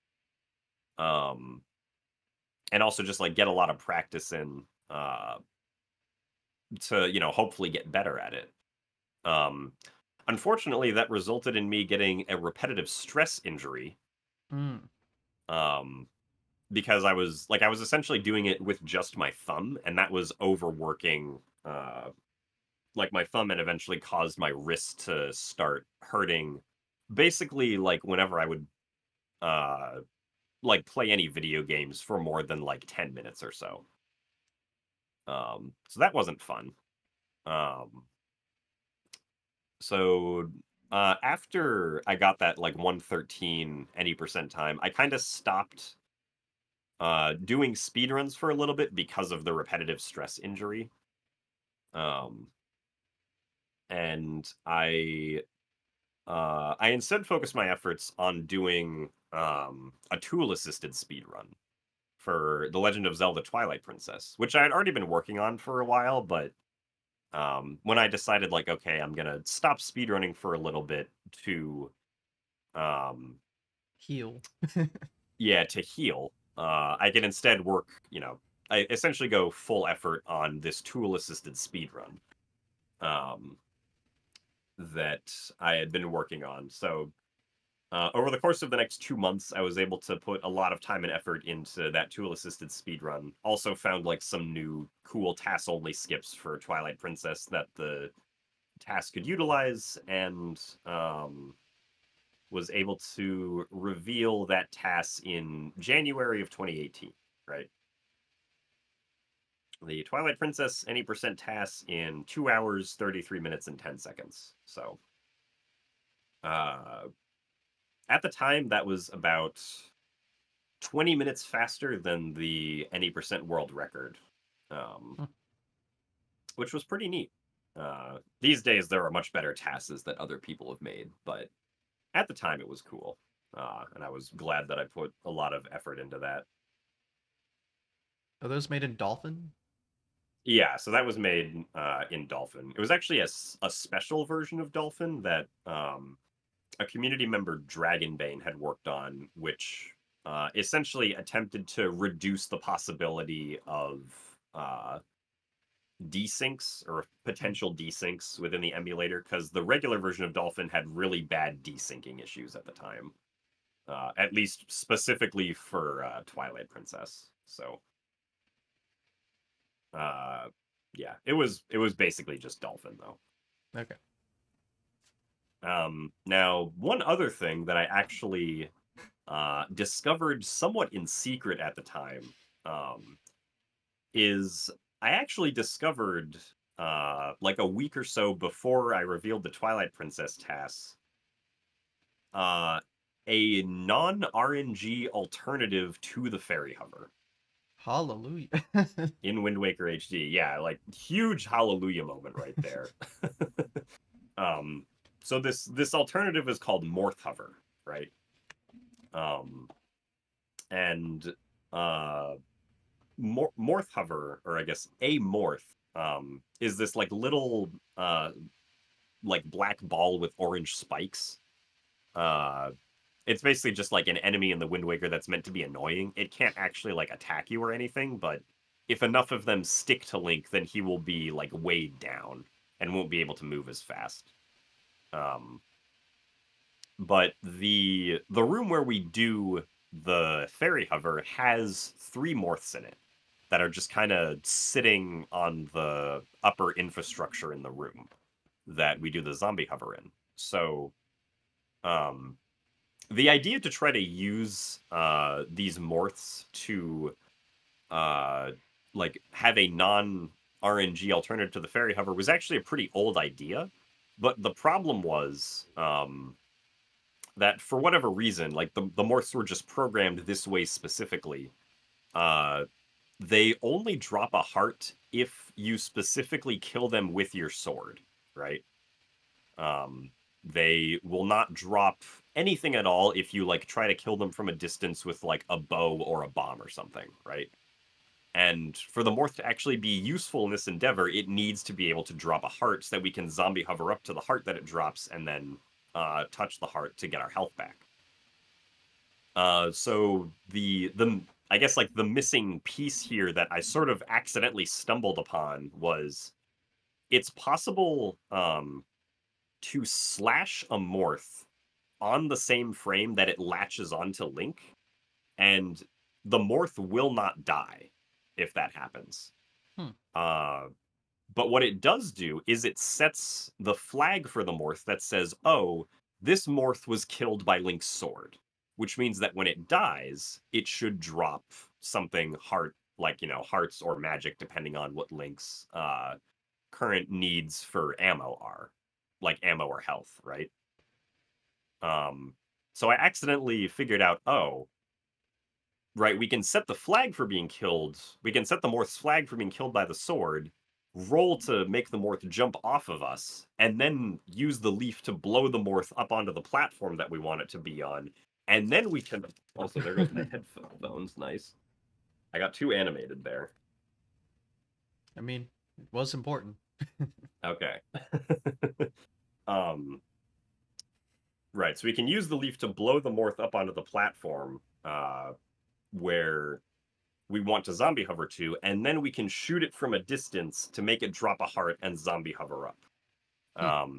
Right? And compared to fairy hover, this was, you know, like this was huge, right? We like you could more or less do this consistently every time.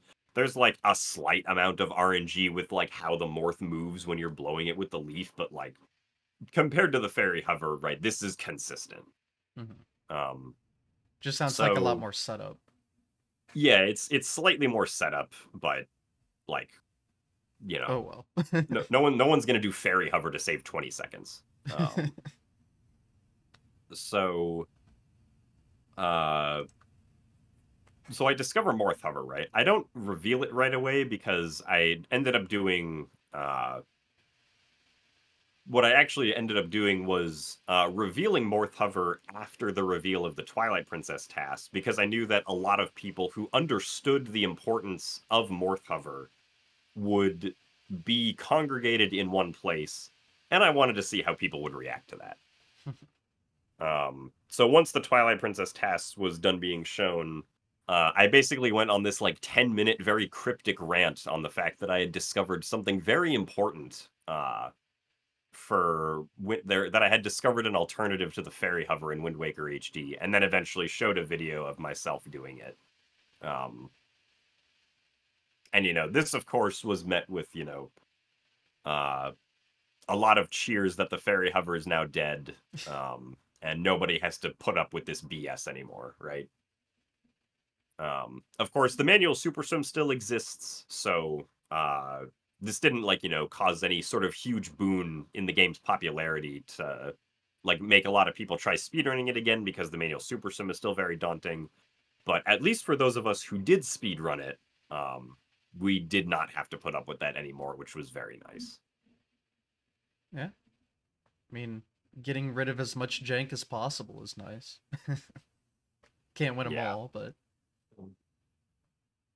So yeah, at that point, I essentially got back into speedrunning.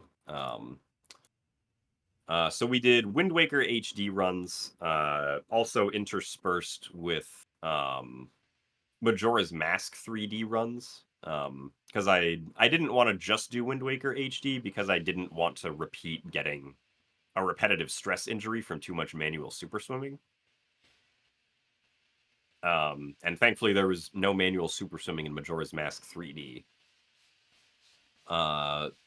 So we did more. So we just kept on doing, Majora's Mask 3D any percent and Wind Waker HD any percent. Um, with Wind Waker HD, it was me and Linkus going back and forth, trading the record with each other. With Majora's Mask 3D, I don't think I got the record. Majora's Mask 3D was actually a little weird at that time. There was sort of like there was a very well-defined limit on how fast you could speedrun the game. Which was kind of weird, because there was a trick in the run, or one of the wrong warps that we had to do in the run. Essentially, like because of technical reasons with how the wrong warp works, you can only perform the wrong warp every minute and 20 seconds. And the timing for when you could do that depends on how long it's been since you've loaded up the game, right? It's like the bus problem with finishing levels in Super Mario Bros. Except because in Super Mario Bros. It's 20 frames, right?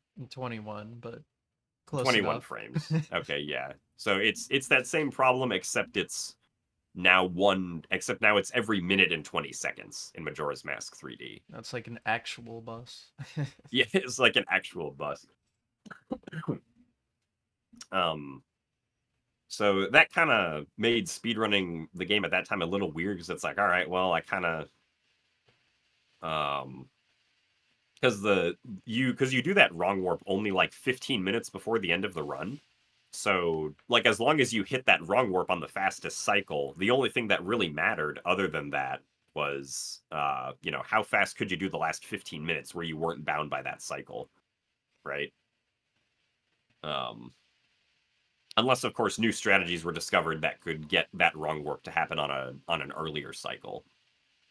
But like the game was consistent enough that hitting that cycle wasn't really too bad.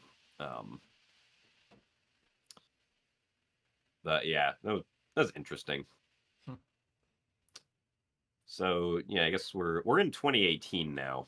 I just realized it's been 2 hours. We're not even halfway through. All the speedrun stuff that I've done. I guess we've also explained a bunch of game mechanics along the way. Yeah, eventually we'll run out of game mechanics. Yeah, so now we're in the middle of 2018.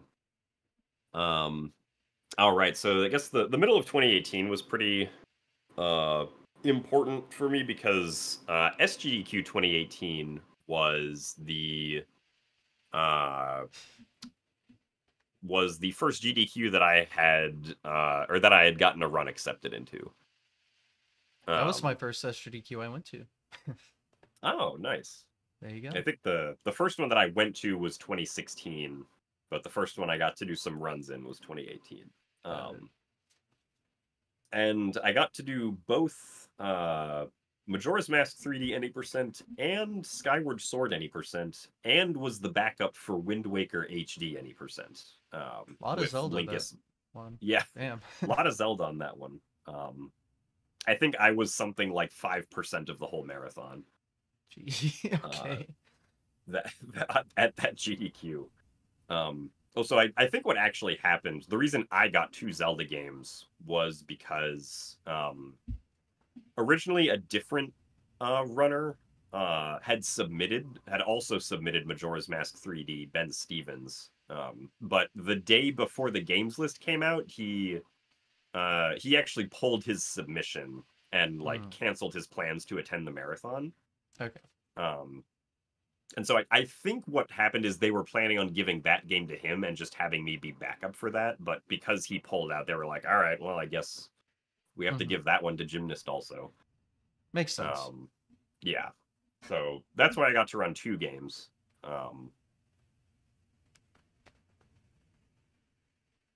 And yeah, so that GDQ was a lot of fun.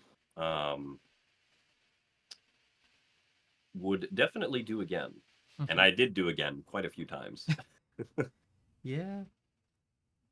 Yeah, so let's see. After that, or after that GDQ, I went back to Skyward Sword. There were a few neat tricks that had been discovered in Skyward Sword that brought the time down by a few minutes, but it was still like well within, about the 5-hour range. Nothing too big had been discovered, just like some small cutscene skips, more or less. And we also did some Ocarina of Time 3D stuff. Oh yeah, that was when we discovered. I didn't really have anything to do with this, but there was up until this point the Ocarina of Time 3D any percent speedrun needed to get some sort of explosives, right? Whether it was bombs or bomb shoes, it needed some kind of explosives because there was a wall that you had to blow up to get the item that allowed you to wrong warp called Ferrari's Wind. And in August of 2018, there was actually a new discovery that allowed us to get Ferrari's Wind without needing to use explosives.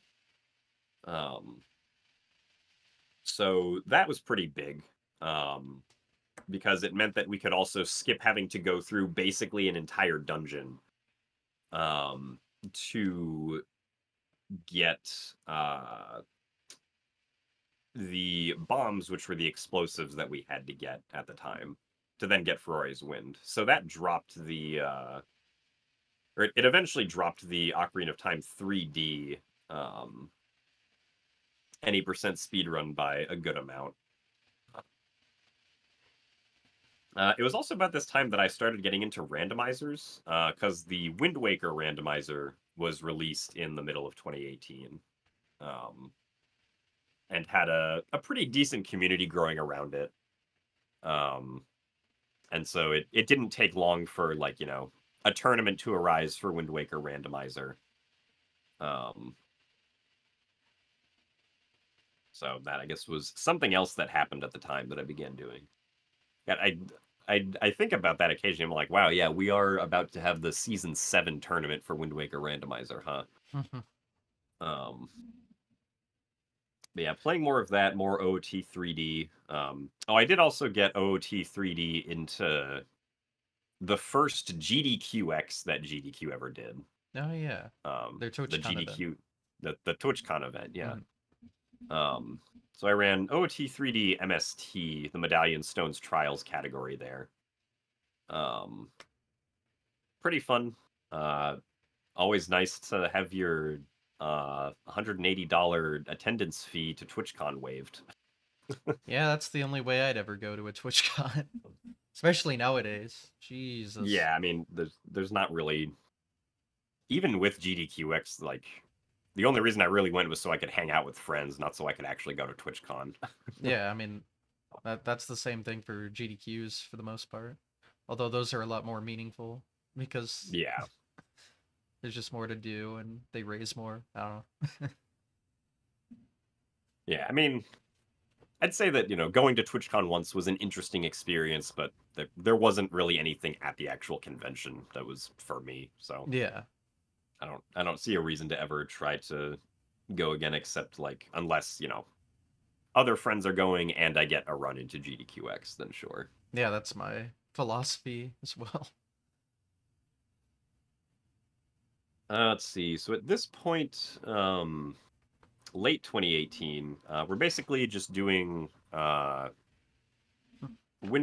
of Wind Waker randomizer, and also I did a lot of Ocarina of Time 3D 100%, it looks like. So this is when I was getting that time down. I did eventually get the world record in OOT 3D 100%, which I believe is still the world record today. Wow. Just because, like, not very many people run OOT 3D because 3DS. But Yeah, I mean, fair, but um, still, that's 6 years. yeah, I'm kind of surprised it's still standing, but for whatever reason, routing OOT 3D 100% is a weird challenge, and I don't know if any of the routes that have been proposed since then have actually been any faster than like the route that I used um, in my speed run of it back then. Hmm.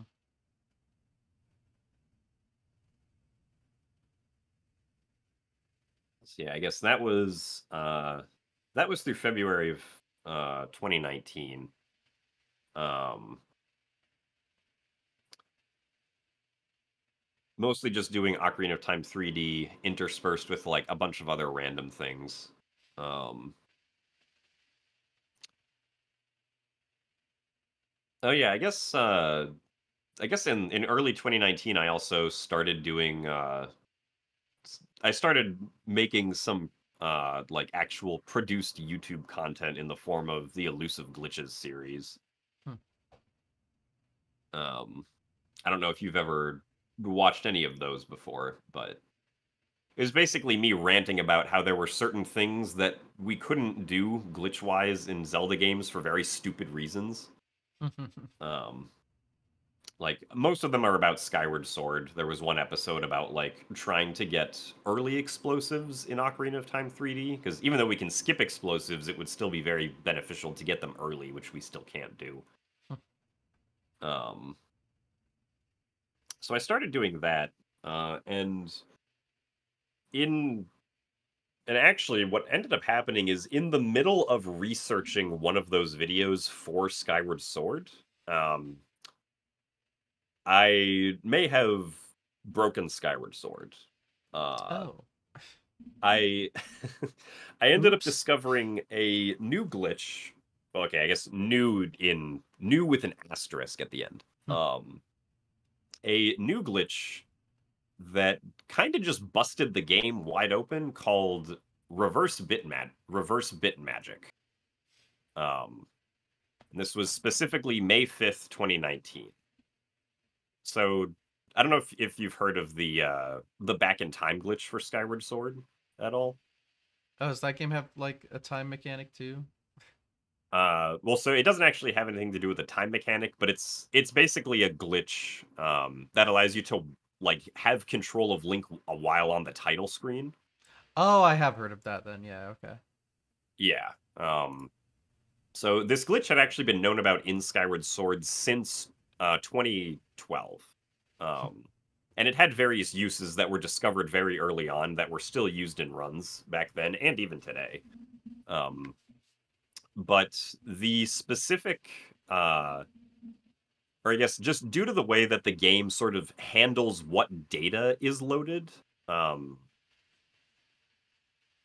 there was an exploit that hadn't really been properly fleshed out yet, which was reverse bit magic. Um, so, let's see, how do we begin to explain this?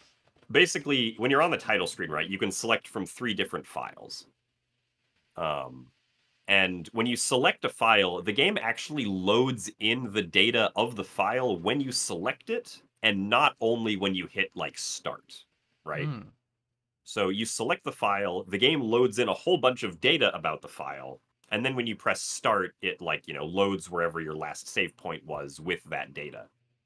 Um, but when you have control of Link on the title screen, this can create some weird effects where selecting a file will load in data that actually uh, changes certain uh, changes certain things about the map that you're on, Hmm. right? Because the file that you selected loads in data that has effects on certain things that are already loaded, right? Um, So, for instance, this is what's called like regular bit magic, is loading in that file data while you have control on the title screen and having it cause some beneficial effect on the map, right? So, like the like it might open up like a set of gates so that the gate is now in a state where it's open instead of closed. Right? Or it might like trigger a random cutscene or something that's supposed to only be played at a certain point in the game. And so this was known about for a very long time because, it just kind of happened with people naturally messing around. The ability to load in data from a file onto the title screen and have it cause weird effects, right? But what I ended up figuring out was that you could kind of do the same thing in the reverse direction, right?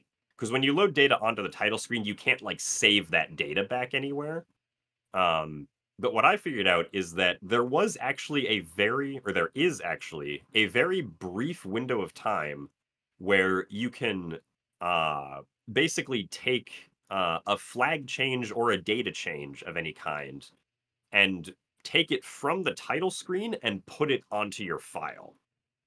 So more or less in a sense, you can push flags or that are supposed to dictate certain in-game events onto your file when your file shouldn't have those flags yet.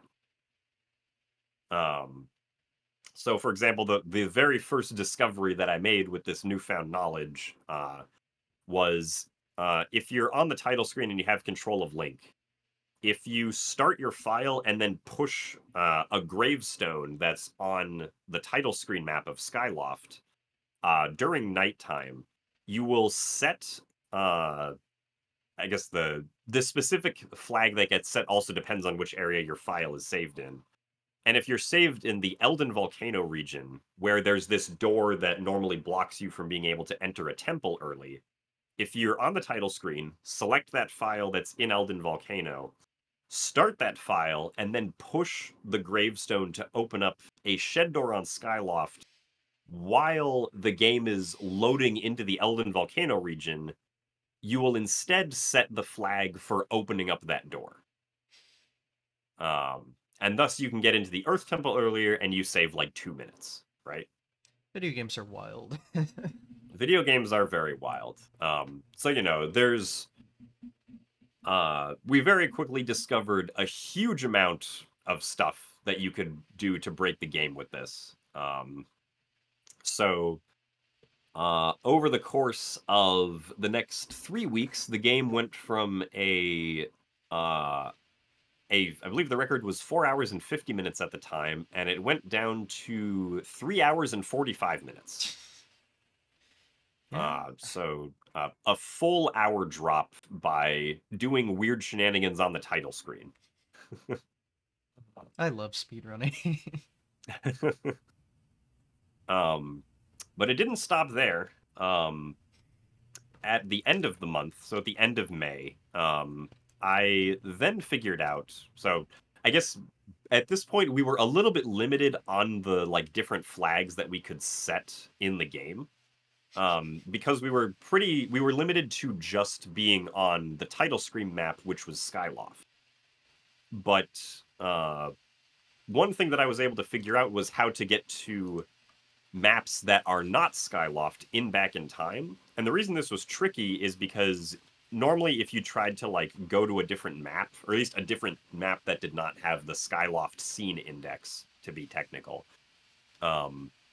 the game would crash, basically, because it did not have enough memory to load in everything that it wanted to at once, or at least not a big enough block of free memory because of weird ways that it allocated memory for the title screen stuff that it had to load. So it took a little bit of finagling, but I did figure out a way to load into the Farron Woods region in Back in Time. And this was huge because Skyloft, while Skyloft has a lot of flags that we can use, it does not have all of them. And by being able to get to Farron Woods, we are then able to get, a lot more of those flags that were missing from Skyloft. We still can't get all of them, but we can get a much bigger chunk now overall than we were previously able to. And this specifically allowed us to set one very important flag, which is basically the flag that more or less opens the door to the final boss, right? And by being able to set the flag for the door to the final boss being open, the speedrun fell from 3 hours and 45 minutes to then 2 hours and 34 minutes 3 days later. So, just casually doing another hour jump here with Skyward Sword any percent. And in some ways, that still wasn't the end of it, because for the next, over the course of the next week, right, the run then fell down to 2 hours and 17 minutes as things, got properly optimized and whatnot. I think the record eventually landed on 2 hours and 14 minutes, I want to say. So it, essentially over the course of 2 months, we went from, the most unbroken Zelda game having an any percent time of 4 hours and 50 minutes where you don't really get to skip much to, oh, hey, we can skip 2/3 of the game now. All thanks to this realization that we can push flags from the title screen onto our file. Which turns out you can do quite a lot and save a lot of time when you can arbitrarily push flags from the title screen onto your file. So that was very exciting. And I guess to add to just arbitrary excitement even more, the original Wind Waker, right, GameCube Wind Waker, actually had its own version of barrier skip that was discovered in the middle of 2019. So this was the actor unloading version, which basically used an exploit that would attempt to reduce the amount of memory that the game had available to load objects in the hope that when we got to where the barrier just would not load at all, right?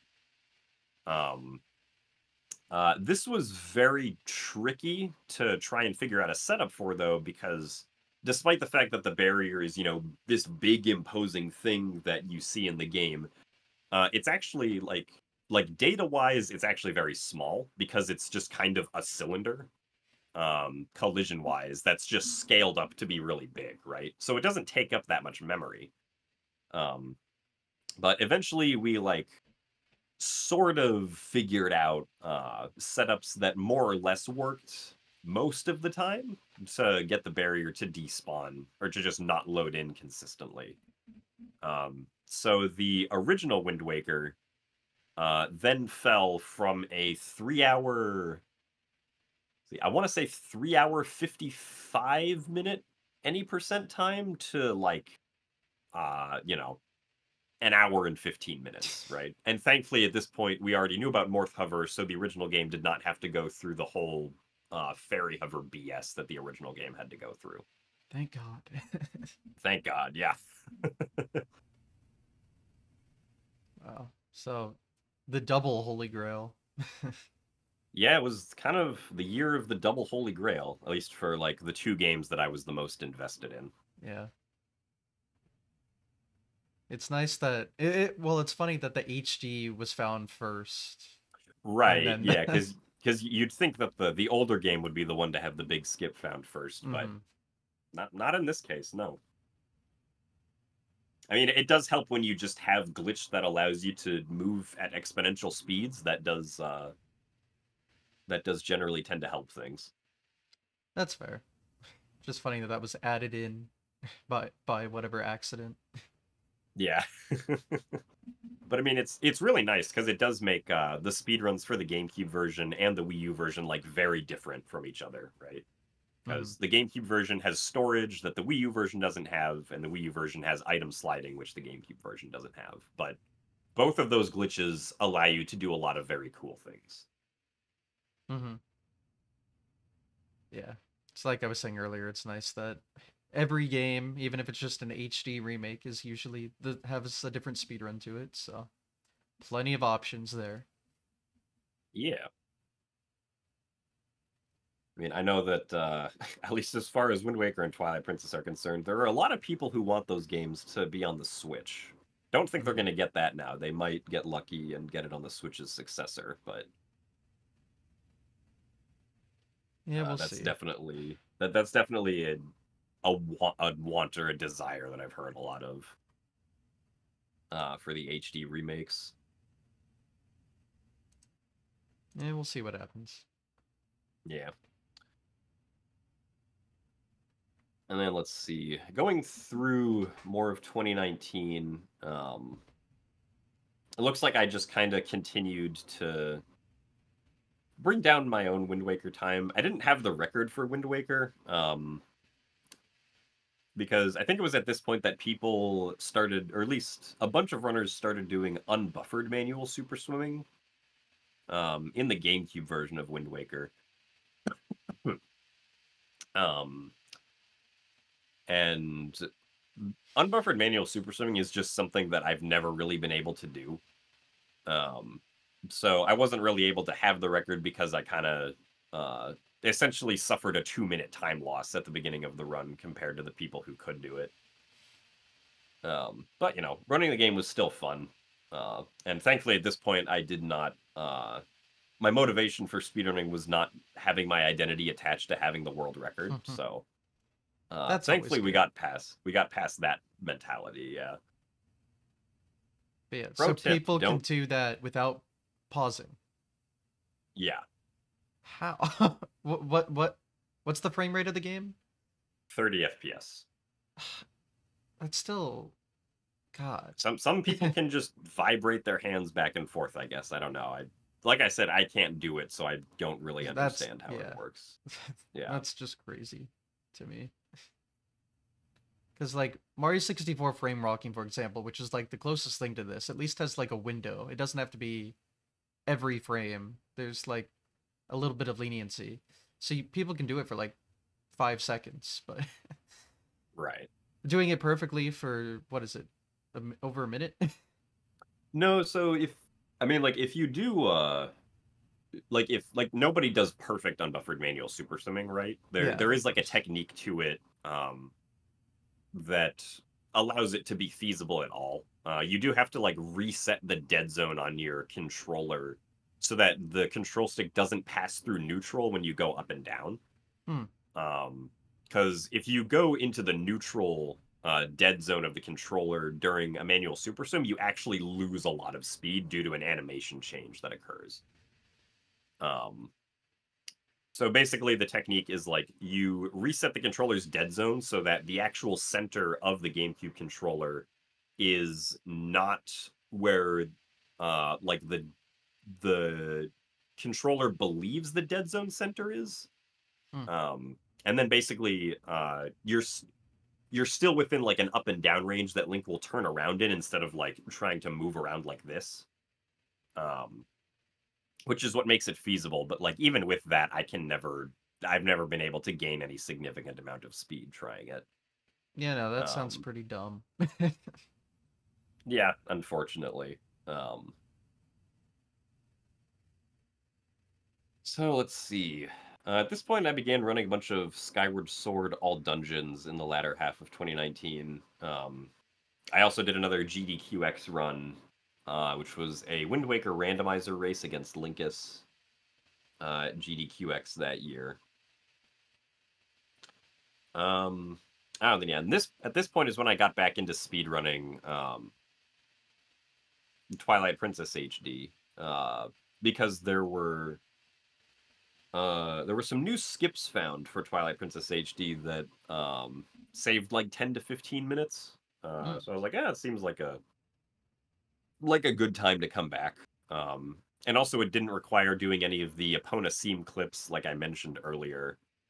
Um, so it was actually kind of funny. The route for the game was basically the same as it was when I had left off the game, except now there was just like a giant chunk of the route that was gone. That we didn't have to do anymore. So I didn't really have to learn anything new except for the at the time new King Bulblin 2 skip, which was very easy to learn. It's not a very hard trick. Um, but it skips having to fight King Bulblin 2, which was what initially required getting the bow or some explosives to deal damage to him. But now that we didn't have to fight him anymore, we didn't have to go out of our way to get the bow or any explosives at the time. So it was pretty nice.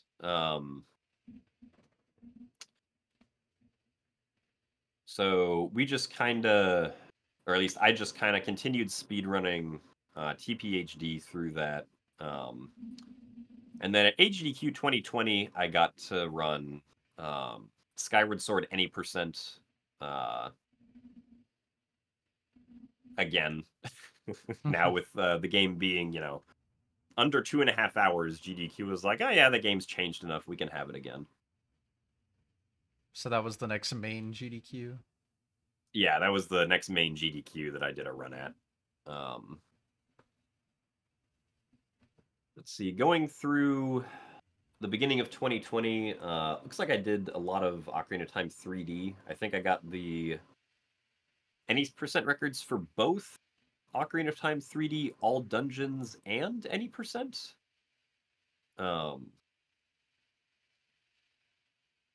Yeah, I think, or no, not.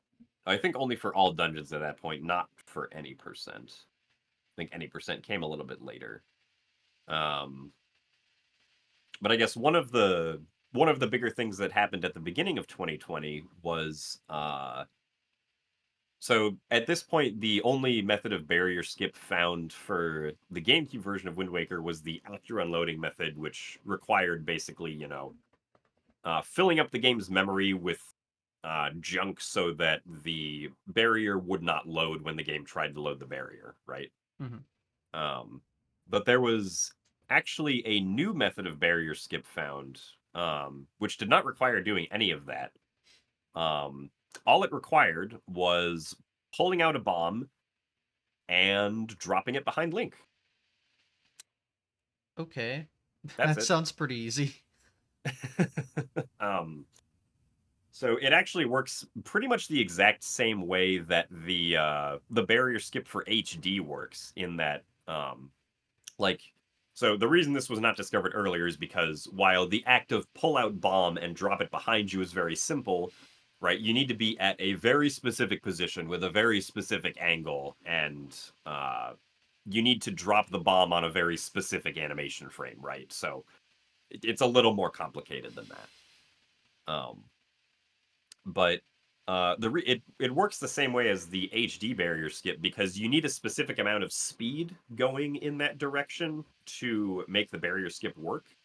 And you get that speed from dropping the bomb on yourself, because when you drop a bomb on yourself, the bomb will actually push you and displace Link forward for a single frame the amount of speed that is necessary to clip through the barrier.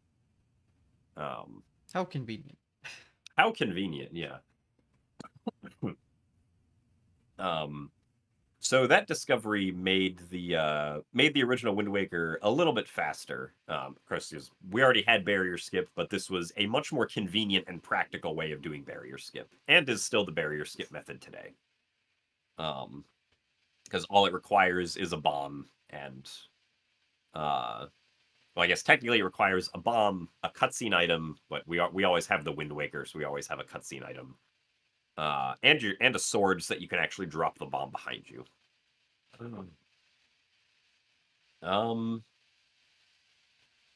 So yeah, I think I was able to drop my Wind Waker any percent time by like a couple minutes with that. Still wasn't near the record because I couldn't do unbuffered manual super swimming. And I think at that point I switched to running. I did a few Wind Waker 100% speed runs. Although Wind Waker 100% is like Wind Waker 100% is deceptively difficult, I would say. If I had to rank speedruns by deceptive difficulty, I think Wind Waker 100% would probably be the highest up there.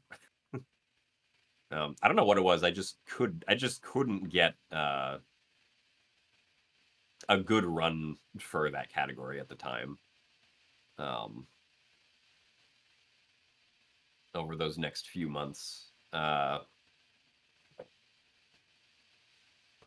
But I guess going back to Twilight Princess HD, at the end of April of 2020, there was a new sequence break discovered for Twilight Princess HD that saved about 15 minutes, or no more like about like 11 or 12 minutes, called Early Snow Peak. Basically, this was a sequence break later on in the game, which skipped requiring the use of items that we would obtain earlier in the game.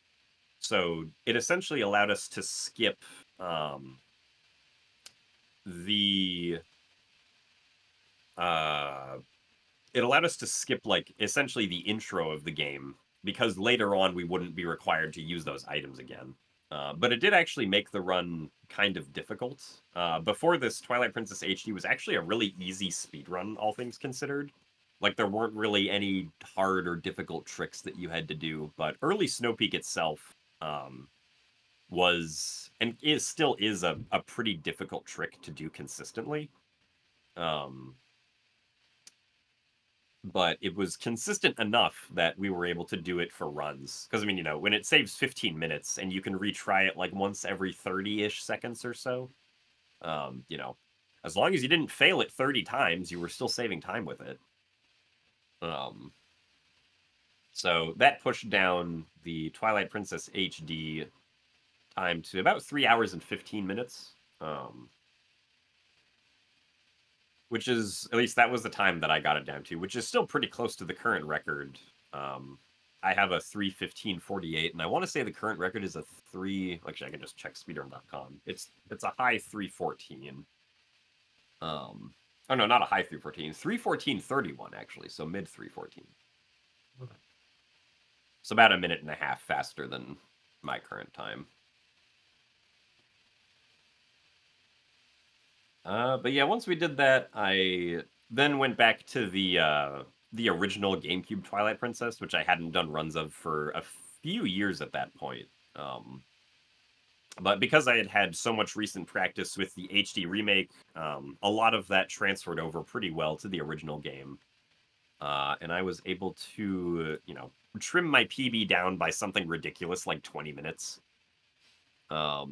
Within the course of like a few weeks. So that was pretty neat. I also then got the Ocarina of Time 3D any percent record because there was finally a more consistent way of doing the Furore's Wind without explosives trick that had been discovered about a year and a half before this. Although it similarly was like kind of stupid in a way that nobody could do it very consistently. But now that it was consistent, and like nobody was really running the category, so it was a bit of like a free world record to get in a sense. And I think I also mostly did that so I could submit it to GDQ as well. And yeah, so that was about the first half of 2020. Going into the second half of 2020, Skyward Sword broke apart again. Surprise, surprise. More. Yeah, so there wasn't really, I mean, I guess it was somewhat of a new trick. There wasn't any like new technique that was discovered or anything. There was just sort of a realization that came about through reverse engineering of the game. So basically, despite the fact that, we could open up the door to the final boss early, we still had to complete 4 of the game's 7 dungeons to get to the point where we could get to that door, right? Which is why the run still took, like 2 hours and 10 minutes or whatever. But the reverse engineering discovery was that there was actually a point in the game. It's supposed to be a point that you can't get to until very late, right? But there was a point in the game that you could get to where triggering a specific sequence would actually set the flags for having completed the third and fourth dungeons that we would usually do in the run, right? So, with this new discovery, we were like, oh, okay, so let's just, use reverse bit magic to get to this point. To get to this point where we can then, get to this sequence that sets these flags for the dungeons, and then just, then go to the final boss door. So when that was all said and done, the any percent time eventually got down to like, I think it was an hour and 21 minutes. So, pretty fast. All things Yeah. considered compared to previous iterations. So I guess in total that was like a 50-minute drop from the previous era of sorts. So that was neat. Hmm.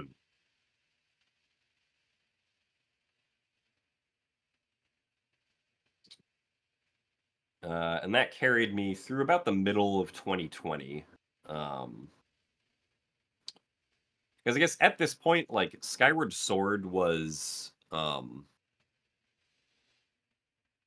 like Skyward Sword is generally a game where top runners are more or less very consistent at being able to do the run. So when a new time save is found, top runners are able to optimize the time down very quickly. So it only took me like I think like 3 weeks at the time to get a time that I felt like particularly satisfied with before moving on to other things. Looks like I moved on to Twilight Princess HD all dungeons at that point. Got the all dungeons time down to a 402 by the looks of it. Then was able to do Twilight Princess HD at SGDQ 2020 online. It was our first pandemic GDQ. First GDQ I got into. Oh, really? Okay. What did you run? Just Just Super Mario Mario. Bros? Yeah. Yeah. Neat. I actually The haven't. pandemic starting. What a time. Yeah. I was in my last semester of college at that point.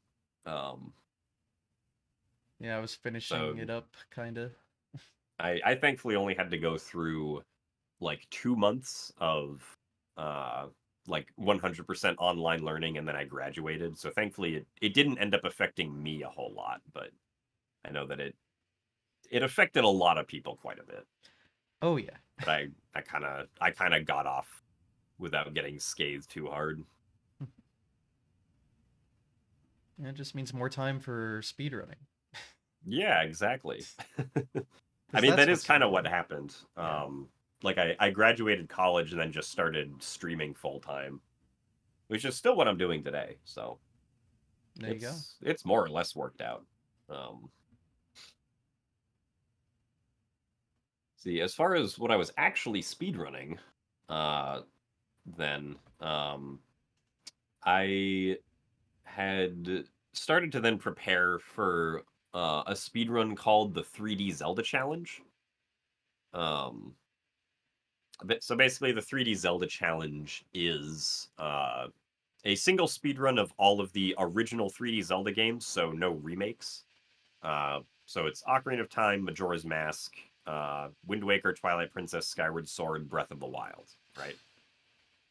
Um,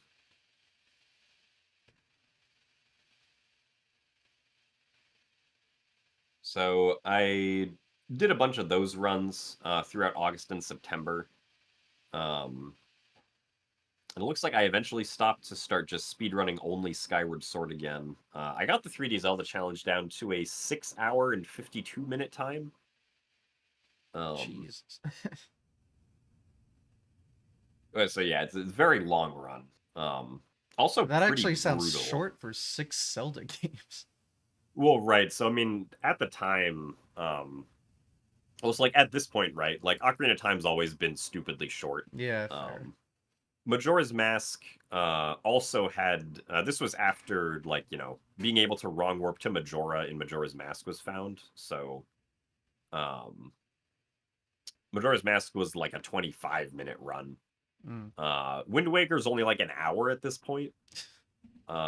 Skyward Sword is also only like an hour and 20 minutes at this point. Breath of the Wild is like a half-hour run because you just go to the final boss right away. And so the only game that's actually a considerably long amount of time is Twilight Princess, which was 3 hours and is still basically 3 hours today. So the run, I guess the joke was like the run is Twilight Princess with extra friends. Because Twilight Princess was and still is like 40% of the 3D Zelda challenge.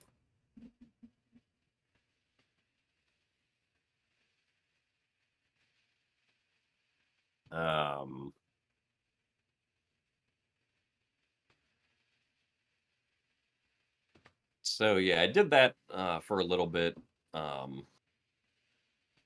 Then sort of ran some categories that I hadn't run before, like Skyward Sword 100%, Wind Waker all dungeons, like essentially non any percent categories through the end of 2020. And just kind of continued that through the beginning of 2021. I guess one notable thing that did happen in the first half of 2021 was I say we, I did not help with this at all. A new or I guess the like memory manipulation shenanigans with SRM in the original Majora's Mask. A way to pull off that stuff was figured out for the 3DS version of Majora's Mask. So Majora's Mask 3D now had like a 40-minute any percent speedrun instead of like an hour and 20-minute long any percent speedrun, which was pretty neat. It like looking back on that, it's kind of it's pretty wild how long it took to figure that out. I guess not how long it took, but just the sheer amount of effort that went into figuring that out by like, just a couple guys who were interested in it over the course of like 9 months or something. So yeah, shout outs to I think it was Mr. Cheese, Exodus, and Flex Plexico that eventually figured out a way to set up SRM for Moonwarp in Majora's Mask 3D. I hear Mr. Cheese everywhere. Mr. Cheese is at least I know him from like OOT and MM reverse engineering. I know he does a lot of the arbitrary code execution for like some of the Mario stuff. Yeah, that makes sense. I assume he's not just Zelda, so that tracks.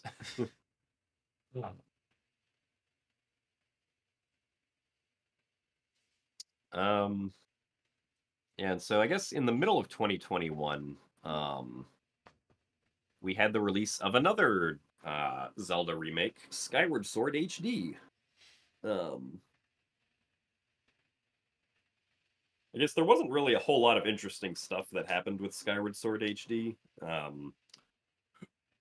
It came out and we kind of knew beforehand that the back in time glitch wasn't going to work in Skyward Sword HD because triggering back in time requires that the game have soft reset functionality, and there was no guarantee that the game was going to have soft reset functionality like the Wii version did. And so there was no soft reset functionality, so there was just no back in time. So the game kind of went back to like what the old Skyward Sword speedruns were, where you more or less just go through the game normally.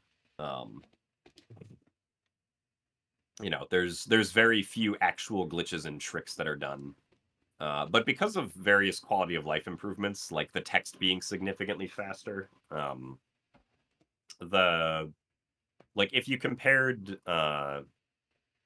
if you compare like doing the same run and tricks on the Wii version of Skyward Sword to the HD version of Skyward Sword HD is actually 50 minutes faster just because of quality of life improvements like faster text, faster loading, and autosaves.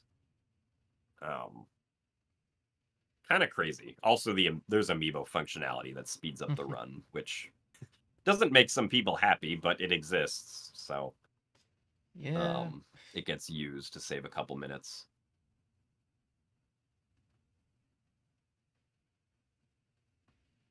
And then let's see what happened next.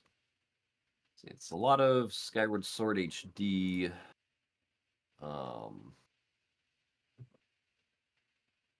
Oh yeah, I went back to Wind Waker 100% again. Got my time down a little lower. Still wasn't really close to the record at all, just because the category was still deceptively difficult.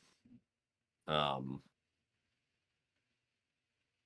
did a bunch of Skyward Sword HD 100%. And Skyward Sword HD 100% is actually faster than the original game's 100%, despite not having back in time because of all of those quality of life improvements, mostly because of faster text. Because like the faster text just saves so much time that that Skyward Sword HD just ends up being faster despite no back in time. Because the current 100% record for Skyward Sword HD is 6 hours and 23 minutes. And in the original Wii game, it's 6 hours and 46 minutes. So, pretty big difference there.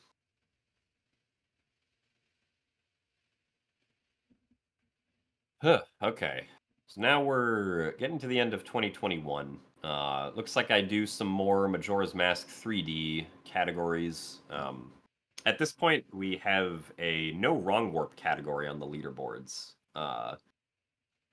which I did a bunch of runs of. And we also have a category called All Fairy Rewards, which is sort of like an all dungeons category, except you have to open up most of the chests in each dungeon to get a bunch of fairies, which you can then turn into a great fairy and you get a reward from them.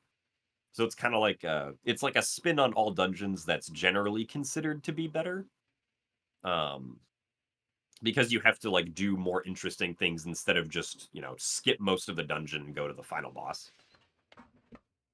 Because I don't think Majora's Mask 3D even has an all dungeons category at this point, because it's just any percent, 100%, all masks, glitchless, no wrong warp, and all fairy rewards. Yeah.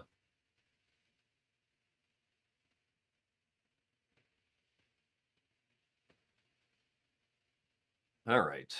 And then, oh yeah, so if we get into the start of so that kind of brings us to the first few months of 2022. At the beginning of 2022, there was a new discovery that actually saved a huge amount of time in Wind Waker all dungeons, like the GameCube Wind Waker all dungeons, which was Early Earth Temple. And Early Earth Temple essentially allowed us to skip a bunch of slow sections in like the middle of the run to save ultimately about 20 minutes over the previous route.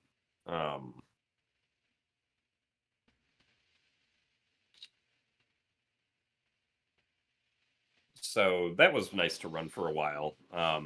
There was actually a trick that was discovered for the end of the run that kind of sucked though, which was a variation on a trick called Puppet Ganon Skip. So I don't know how familiar you are like with Puppet Ganon as a boss at all.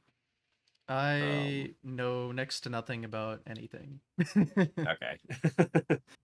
So basically, the Puppet Ganon fight takes place in this it's in this huge tall room, right? Because they're trying to give the illusion that the boss is being controlled by puppet strings. Mm.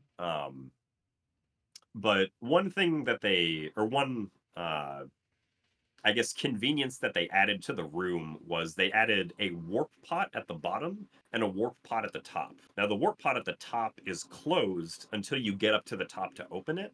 And when you do that, you can then you can then warp between the warp pots at the top and the bottom without having to climb up the huge room again, right? But the discovery was actually that there is a way you can break the warp pot at the top of the room from the bottom, right? It's like, oh, great. This means we can shoot the warp pot and then we can just not have to fight Puppet Ganon, because Puppet Ganon is a boss that takes like 2 minutes to fight. The problem is it's RNG. We're back. Whether or not you actually break the warp pod at the top. So, this kind of sucked, right? You would get 2 hours and 15 minutes into a run, and then you would. So I guess the chance of it working was about 30%. So it's not like terrible, but it's not great either. Not Right? at It's two and not. a half hours almost, just It relying on it. Yeah. Because you'd play for like 2 hours and 15 minutes, and then you'd just be like, all right, well, let's see if we get it or not. And if you don't get it, it takes like 2 minutes to retry. Um, which kind of sucks. We're never going to be free of RNG in Wind Waker, are we? It's just not going to happen at this point. Maybe one day, but for now, both all dungeons and any percent have stupid tricks at the end of them, unfortunately. What can you do?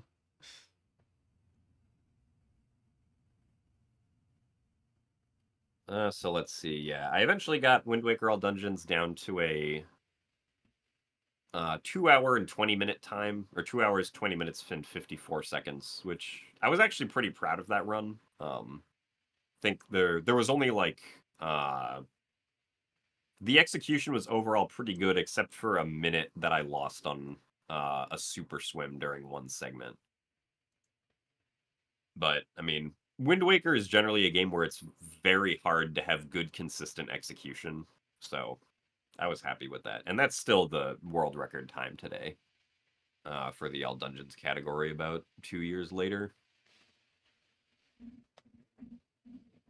Let's see. After that, I also kind of flitted around between a bunch of different categories.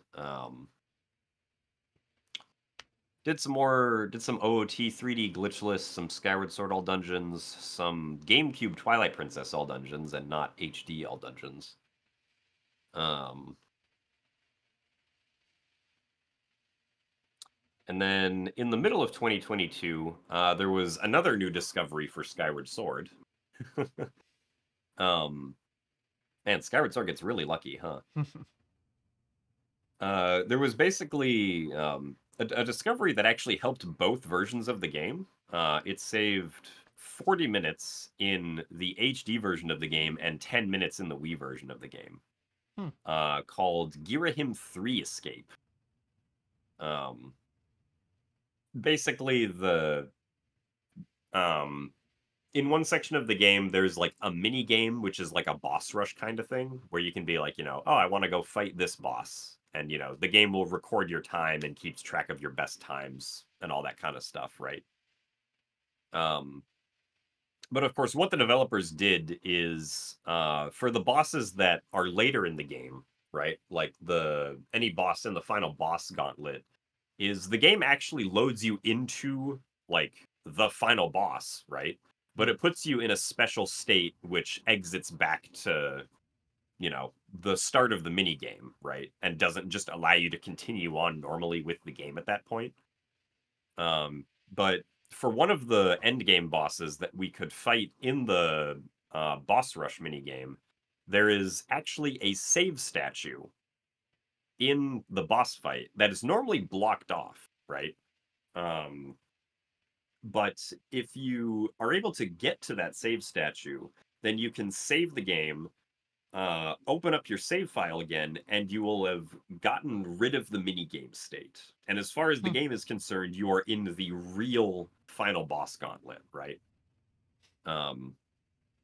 So we had known about how that would have, or like we had known about that in theory for a while, but it wasn't until mid 2022 where a community member by the name of Your Average Link discovered a way to actually reach that save statue, which allowed us to then save an additional 10 minutes on the Wii version and an additional 40 minutes on the Switch version of the game.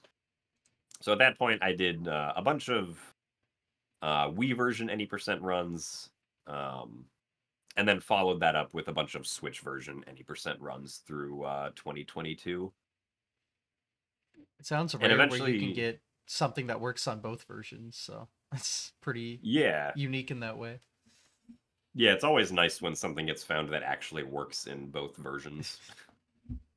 Um, so yeah, eventually we got the original Skyward Sword down to an hour and 10 minutes, and we got the HD version of Skyward Sword down to just under 4 hours. Hmm. At 3 hours and 57 minutes and 59 seconds, which is still the world record today, although there are some runners that are currently getting very good at the game who might beat that record soon, which would be cool to see.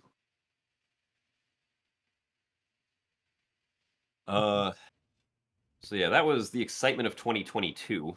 Um, and then at that point, I began training for the 3D Zelda challenge again because at that point, I knew that I could get the because of new discoveries that had been found, the 3D Zelda challenge could now go like significantly lower. Um, so I was able to train for it a bit again, and I got it down to 6 hours and 22 minutes, or I think it was, or no, yeah, sorry, 6 hours and 17 minutes was what I got it down to. Um, in April of 2023, so last year. Uh, and during that time, I was also doing a lot of Twilight Princess Randomizer, which had just been the 1.0 release of which had just happened. So I had gotten kind of addicted to that, while also playing, or while also speedrunning the 3D Zelda challenge. And then, of course, as we got into 2023 here, the big excitement for 2023 was the release of Tears of the Kingdom. Mm-hmm. You know, once again, big new 3D Zelda game, lots of hype surrounding it. Um, so, you know, the game comes out. I'm able to, uh, I essentially do a casual playthrough of the game's main quest in about 35-ish hours of gameplay. Um, and then after that point, I begin looking into speedrunning it, and I post my first speedrun of the game, um, which was an hour and 34 minutes and 33 seconds, and it was actually quite a lot of fun doing that because, like that run is essentially, uh, like I didn't really have any outside help or knowledge of the game or like things that other people had discovered in that run, right? Like everything that all the techniques that I do in that run were things that I had figured out myself that I could do. With basically no input from anyone else. So it was kind of nice to just, you know, figure out the game for myself the best that I could. Just to see where I would end up. Um, and I mean, at the time I posted it, it was the record, so I guess I was doing something right. Um, I believe the difference, at least with the other people who were trying to speedrun it early on at the time, is so similarly to Breath of the Wild, Tears of the Kingdom is you can go to the final boss fight right away. Um, if you want to, right? Mm-hmm. Um, and one of the key differences was that the other runners were going very far out of their way to get fairies, which will revive you if you ever die. But uh, I was like, nah, we don't need fairies, and I would not go significantly out of my way to get fairies before going to the final boss. Um, and then, of course, once I posted that, I began looking at, you know, stuff that other people had found, and you know, like any new speed game, the times very quickly fell down. Um, you know, by the end of May, we were at like about an hour. By the middle of June, we were down to 50 minutes. Uh, by the middle of July, we were at 45 minutes. Um, And then I believe the current record for the game is about 40. I think it's just under 40 minutes. Like the 40-minute barrier was broken a few weeks ago. Hmm. But yeah, for me it was from May all the way until the end of August of 2023 was just it was all Tears of the Kingdom any percent. It's basically nothing else except that. Um, and so it was a lot of me and player 5 trading the world record back and forth. Um, with that was generally fun. Although most runners of the game are still we're not happy with the fact that Nintendo starts off the game with a 4-minute unskippable cutscene in the year 2023. Yeah. Not sure what that was all about. They really didn't want you skipping that cutscene, even if you'd watched it before. So that that's kind of stinky. But I don't know what we're gonna. Not really a whole lot we can do about that. The community did eventually come to a consensus that like if you can start after this unskippable cutscene if you start your timer at a certain time, like Mhm. I think it was 6 minutes and 39 seconds. Um, Yeah, that's the kind of what problem Sunshine was does, except that's a hacked file.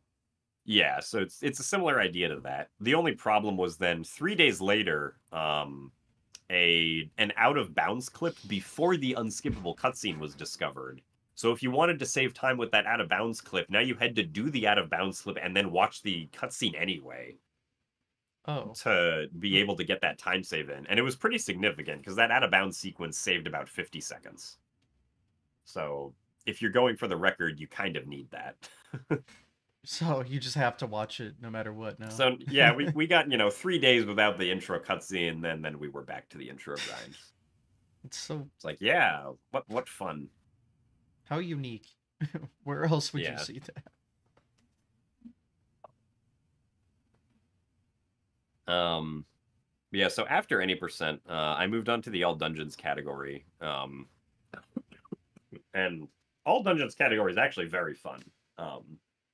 Is definitely my favorite of the two categories to run.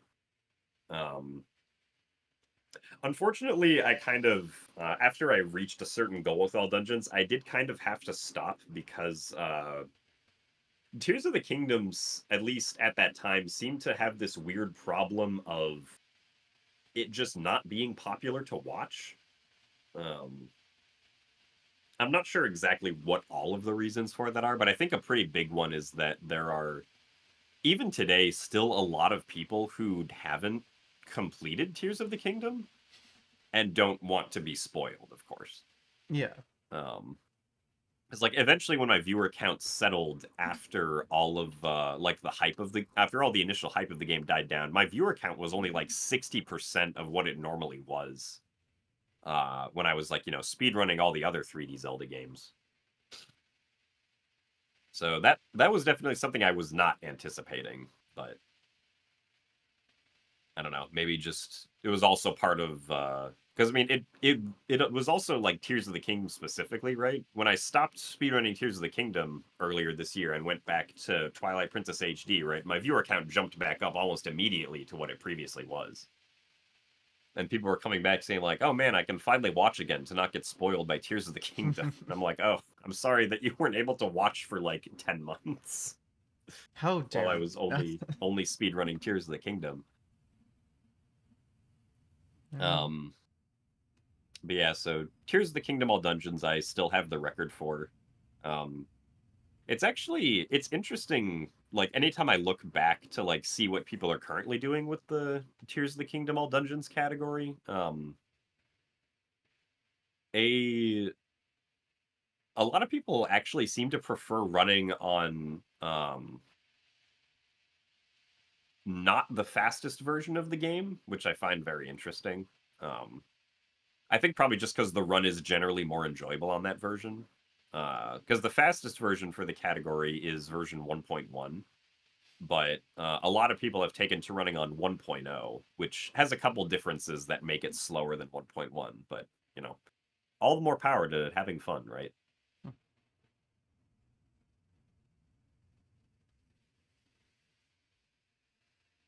And then at this point, I think we've more or less caught up to current day.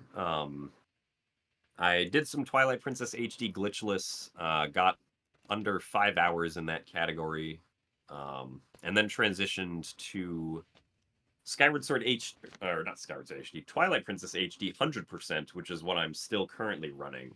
And my most recent PB slash world record for that category is 7 hours, 12 minutes, and 31 seconds, because that category is very long.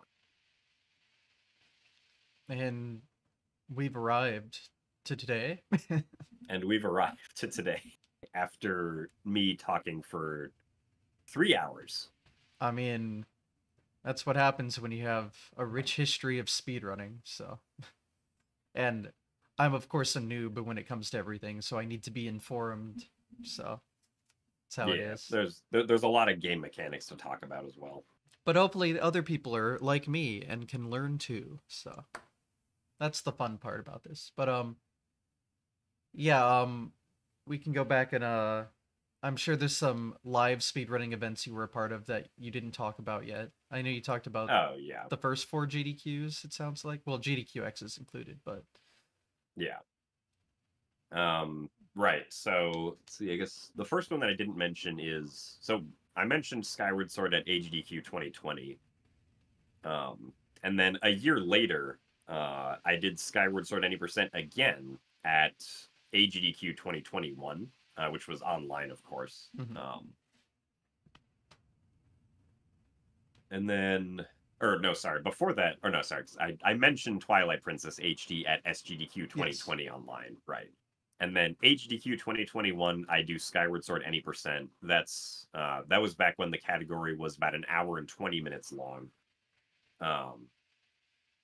And then we eventually, at AGDQ 2022, I submitted both Ocarina of Time 3D and Majora's Mask 3D, and GDQ actually accepted both of them as a bid war between the two. Oh, okay. Yeah.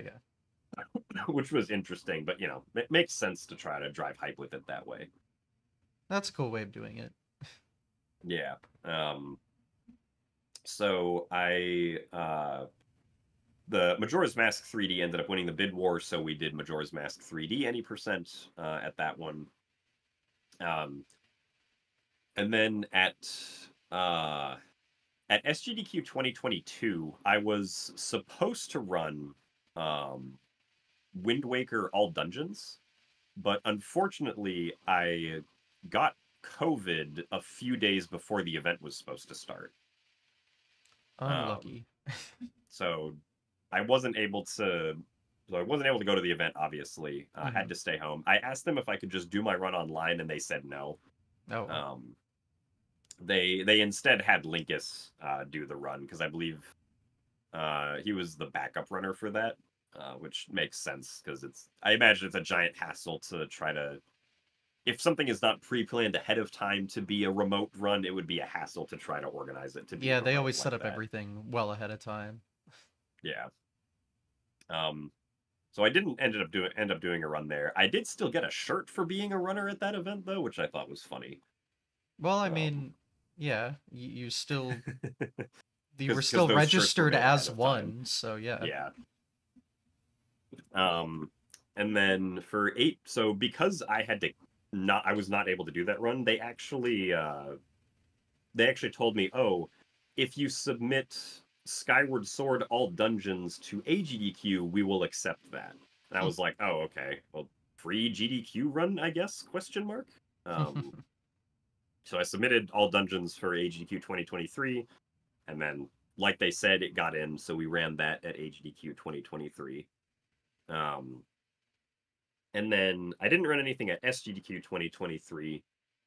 And AGDQ 2024, that was the first opportunity Tears of the Kingdom had to be an included run. So I ran Tears of the Kingdom any percent. And that run was actually a lot of fun. I think that might have been one of the GDQ runs that I've had the most fun with. Honestly, just because I had some great people on the couch behind me who were very fun to banter with. So if I had to pick like a favorite GDQ run, that one's probably it. And then we just got back from the most recent one where Yes. And at the most recent GDQ, less than a week ago, or no, actually just about exactly a week ago from this time right here. possibly. Yeah, me and Spike Vegeta did Twilight Princess Randomizer together, which was also very fun. Uh, Running randomizer was significantly less stressful at GDQ compared to like a regular speed run because like I don't have to really practice any like difficult tricks or like worry about the run dying or anything. You just kind of play the randomizer and have fun with it. So it was nice. Would Yeah, do again if it's what GDQ wants. sure. Are there any other non-GDQ events you participated in that are worth mentioning? Uh, I did go to a few Calathon events when Oh those yeah. were running in the late 2010s. Um, I've also been a part of Speedrun Coliseum, which is a newer set of events that's run by Direct Relief, where they invite. It's an invite-only event where they take, like where they just invite speedrunners to come out and like run a marathon to raise money for Direct Relief. Hmm. Um, so the two of those that I've been to have been fun. I have gone to Pace a few times. Uh, I think the only run I've ever done at Pace was a Wind Waker HD any percent run at Pace 2019, I want to say. That was the first one. Yeah. Um, and I went to Pace a few other times, but didn't do a run. Um, Mostly because Pace felt more of like a let's hang out with friends instead of let's like, let's prepare and do a commentated speed run kind of event for myself. Yeah, it definitely has Um, that vibe. They focus a lot more on their competition aspect, so there's yeah, and a I lot more downtime for the casual people. yeah. Um, and then I've also gone to Speed Gaming Live, which Ooh, I don't know if I don't know if you've heard of Speed Gaming I Live, have but it's heard of it. basically like the reason that I went there is because for the past few years they've had in-person Wind Waker randomizer tournaments. Mm. So I've always gone for the Wind Waker randomizer tournaments and just to hang out with other Wind Waker randomizer people. That's been a fun time. I'm excited for the one that's going to happen in like the next 3 months here in October. So that's the next thing that I'm looking forward to as far as events go. Um, and then I think there's going to be another Speedrun Coliseum event this year, but they haven't exactly hammered out the dates yet. So that might be happening sometime later this year. And then, of course, there's AGDQ 2025 that'll be happening in like 6 months that I'm looking forward to. Hmm. I And guess as far as like what uh or like what I would hope to be able to run at like events and stuff. I do think that either of like the non any percent Majora's Mask 3D categories that I've done would be very fun to have at GDQ. Either like no wrong warp or all fairy rewards. I think those would probably be one of the like having either of those in would probably be what I would most be excited to run if I got to like choose what to run at the next GDQ. well, there will be plenty more events where it could be There will be. possible. So One day it'll happen. one day. Um. So last thing I guess I'll go over is you've mentioned a little bit about more like YouTube content stuff. Have you? I know you post mostly a lot of PBs on the channel, but Yeah. there's some more like YouTube videos, Yeah, there's some right? more essentially YouTube essays that I've occasionally uploaded. Um, so around 2019, I started trying to get into more of uh, like more produced YouTube content kind of stuff. Um, and so it at first was the Elusive Glitches series. I then made a video on the history of super swimming in Wind Waker. Um, and I also joined the at least for a little bit, I joined the lowest percent channel, and Oh I yeah. produced a couple. I produced a couple videos for them on like various Zelda speedrunning topics. Um, but I haven't really made produced like I haven't made in quotes YouTube content in a Mhm. pretty long time at this point, in like a couple of years. Um, I think like honestly, one of the reasons for that is like if uh there's a little bit of, I guess, like an imbalance between, I guess, how much money those videos make versus how much money I make if I upload a 7-hour PB of a of a speed run, right? Hmm. Um, like the 7-hour PB of the speed run that gets 20,000 views makes more money than the produced video that gets 150,000 views, right? Hmm. Just because like the spread of ad revenue over a 7-hour video is going to far eclipse that of a 15-minute video. Um, and the other reason is also that I got pretty involved with development of randomizers for specifically for the 3D Zelda remakes, which a lot of which do have randomizers now. The Wind Waker HD and Skyward Sword HD randomizers were both just released last month. Um, so like the Wind Waker one, I'd been working with Super Dude.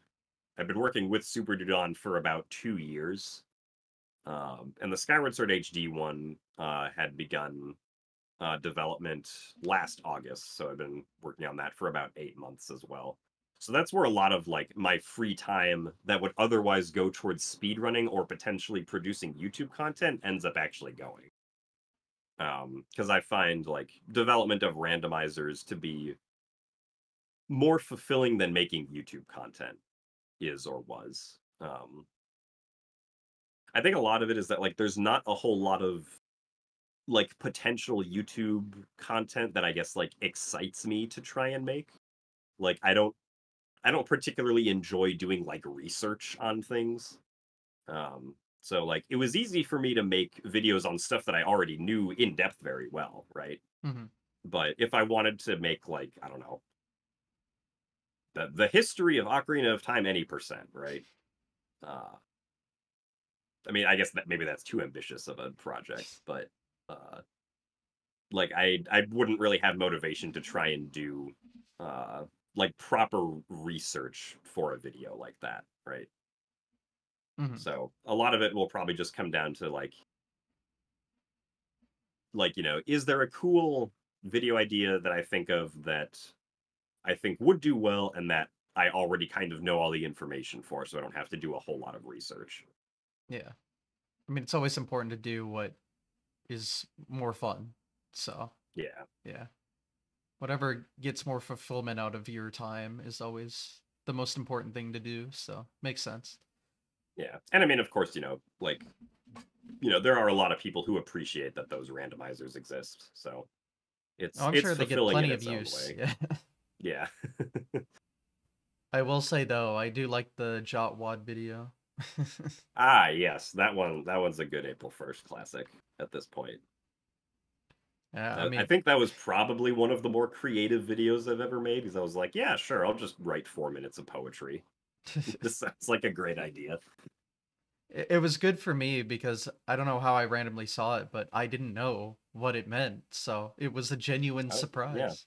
And you are now informed on what Jotwad means. Yeah, I mean, how could I forget after that?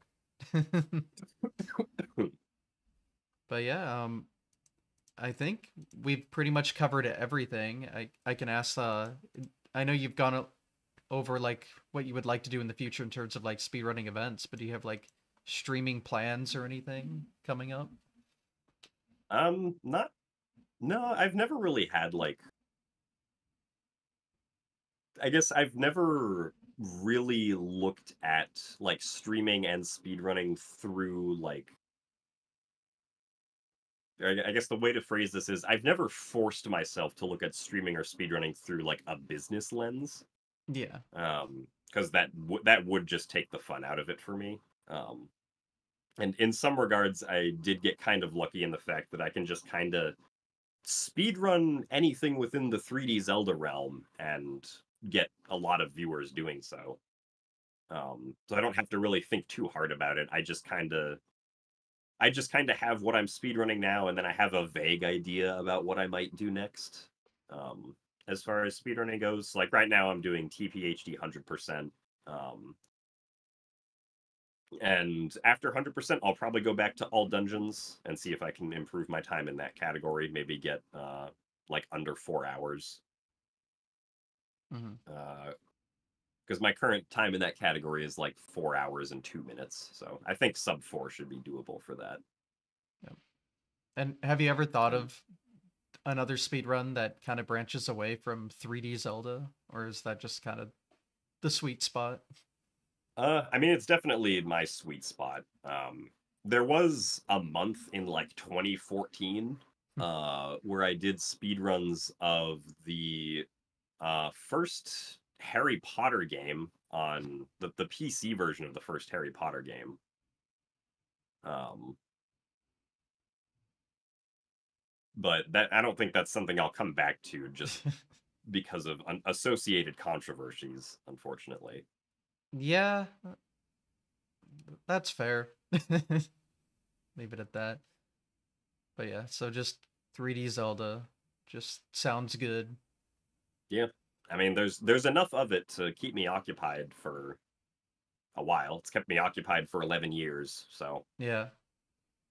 And there'll probably be more in the future, so And yeah, and there will certainly almost be more. There will almost certainly be more in the future, yeah. whether it's more remakes or uh, original titles, of course. I mean, we do have a new Zelda game coming out in like 2 months. I'm not really sure if I'll speedrun it though, because I mean, it's not 3D, but Yeah. not to like completely prejudge it just off of that, obviously. But like,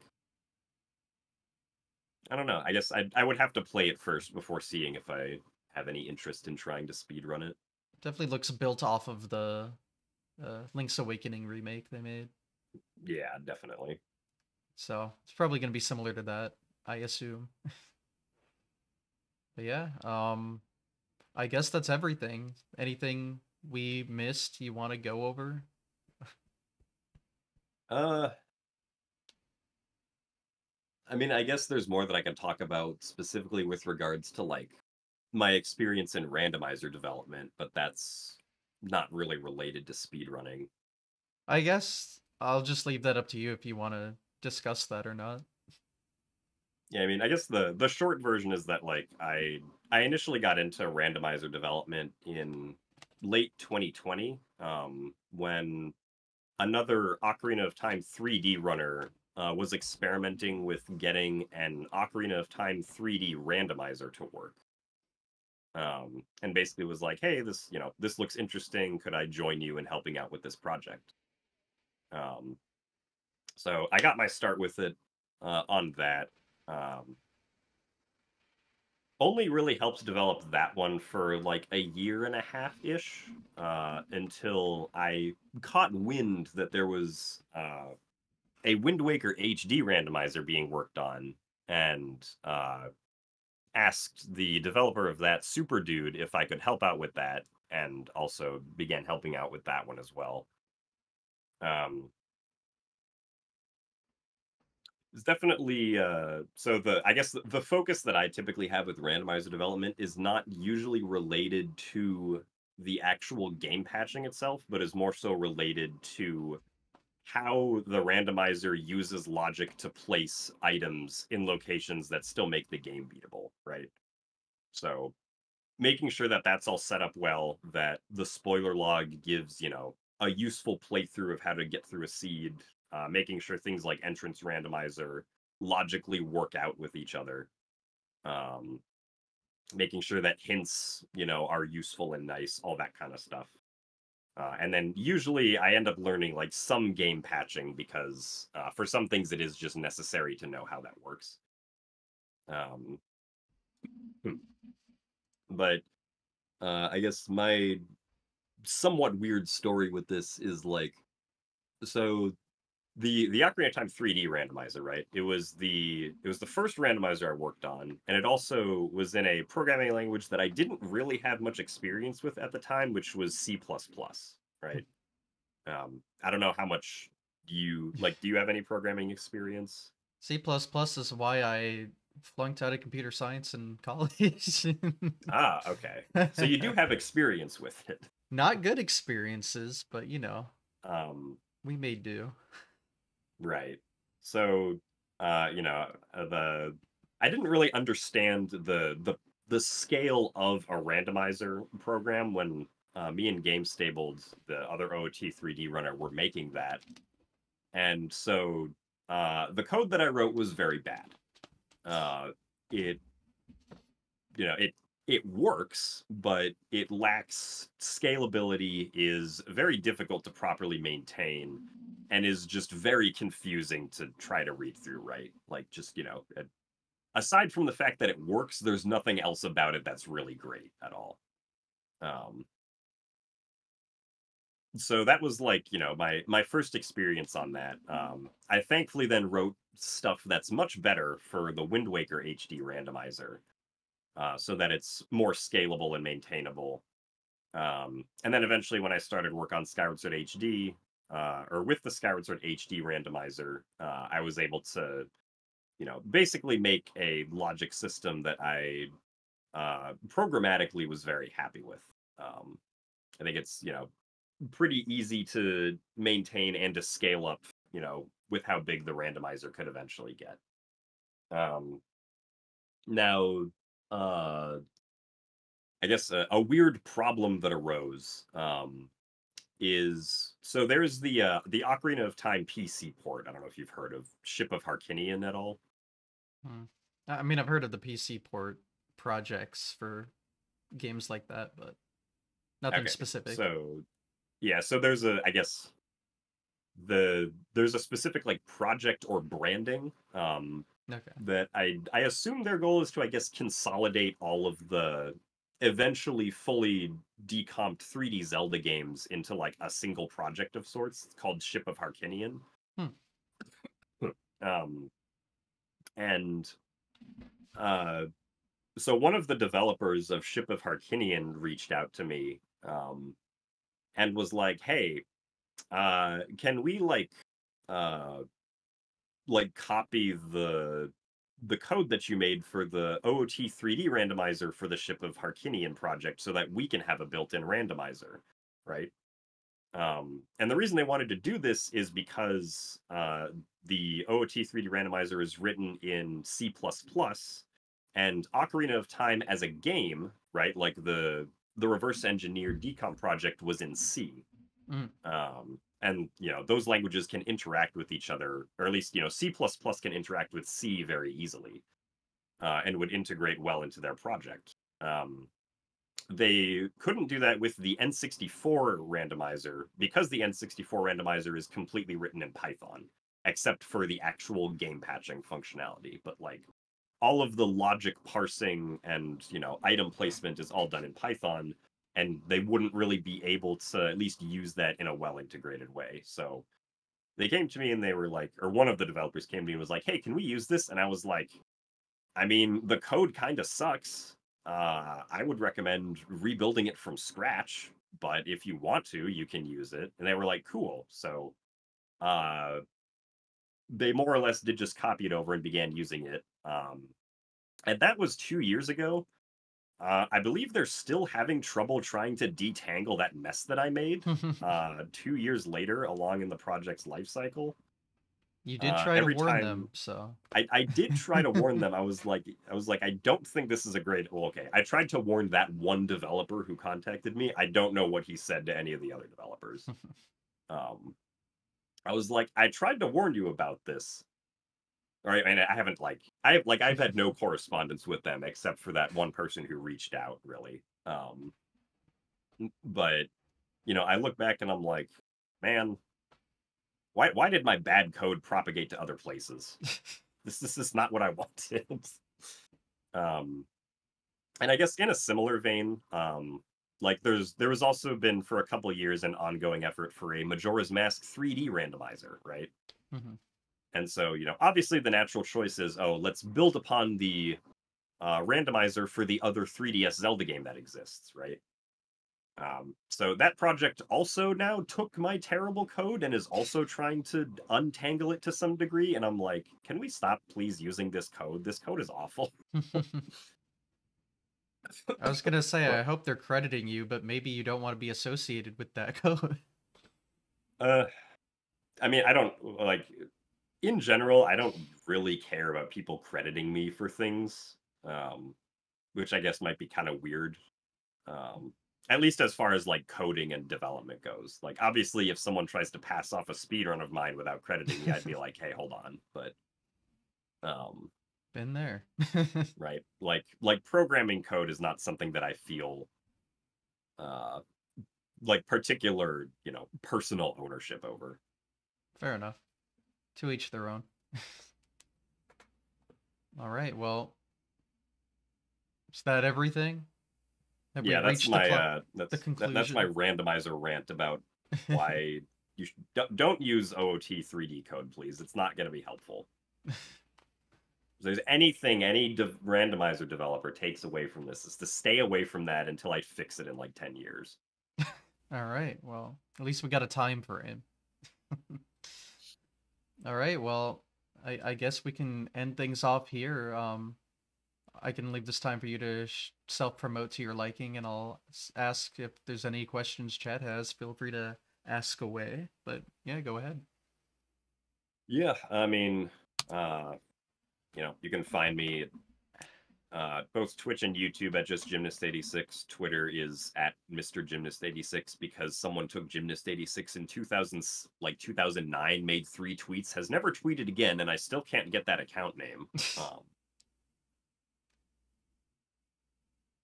Well, so yeah, I guess that's where you follow me. I guess if you Google search like either OOT 3D randomizer, Wind Waker HD randomizer, or Skyward Sword HD randomizer, those are the randomizers that I've worked on.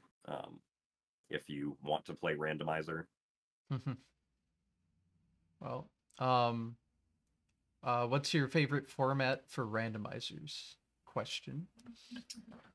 honestly, as I guess it depends on what the context of the format is. Like, if this is like competitive racing with randomizers, my preferred format is actually if the game is glitchy enough. Um, I really like doing spoiler log races. Um, Basically, where like everyone gets the spoiler log at the same time, and then you get like 30 to 45 minutes to plan out the exact route you want to go through the game with. And then once that time is up, you can essentially start executing your route, right? And whoever is able to get to the end first is the winner. Hmm. That's my preferred format because it's different every time, but it's also completely skill and execution based. Um, right? With like traditional randomizer races, there is an element of luck to who is not going to win. Just some people might check the right place first, um, and that to me is not as like competitively exciting than being like, oh yeah, I remember this strategy I did once 8 years ago that will come in help for this, or that like will come in handy for this randomizer route that I'm making. That's always fun to figure out. So as far as competitive randomizers go, that's my preferred format. um, I saw something said earlier that was kind of funny to think about. Have you ever like we're doing a run, but we're accidentally doing the route like another version of that game, and it Oh ruined yeah, I things? mean just the other day when I was doing TPHD 100%, I started doing muscle memory that I would do in like TP randomizer. Oh, okay. Um, Instead of the actual run route and was like, oh oops, well there goes like 30 seconds because I rolled somewhere that I didn't need to go to. Has that led to some funny situations, or has it just been usually a well, whoops? Yeah, it doesn't usually lead to funny situations. It's just kind of a briefly funny realization followed by, oh, now I've lost time for a dumb reason. Damn. I've definitely heard stories where it's led to some really hilarious things, but not always, I guess. Oh well. Yeah. Well, I think we're done. So I guess I'll just do the finale here. And thanks for watching, everyone. The YouTube video will be up in a couple days because this is being streamed on Friday. So stay tuned for that if you want to see the full VOD. And yeah, just thanks for watching, everyone. You know where to find the show. I mean, this is episode, what, like 74 now? Plenty of more content to enjoy. I should have waited till episode 86. Oh well. Oh yeah. Darn, missed opportunity. Missed opportunity. Oh well. It all works out. But yeah, all right. Thanks for watching, everyone. Take care, and see you next time. Bye.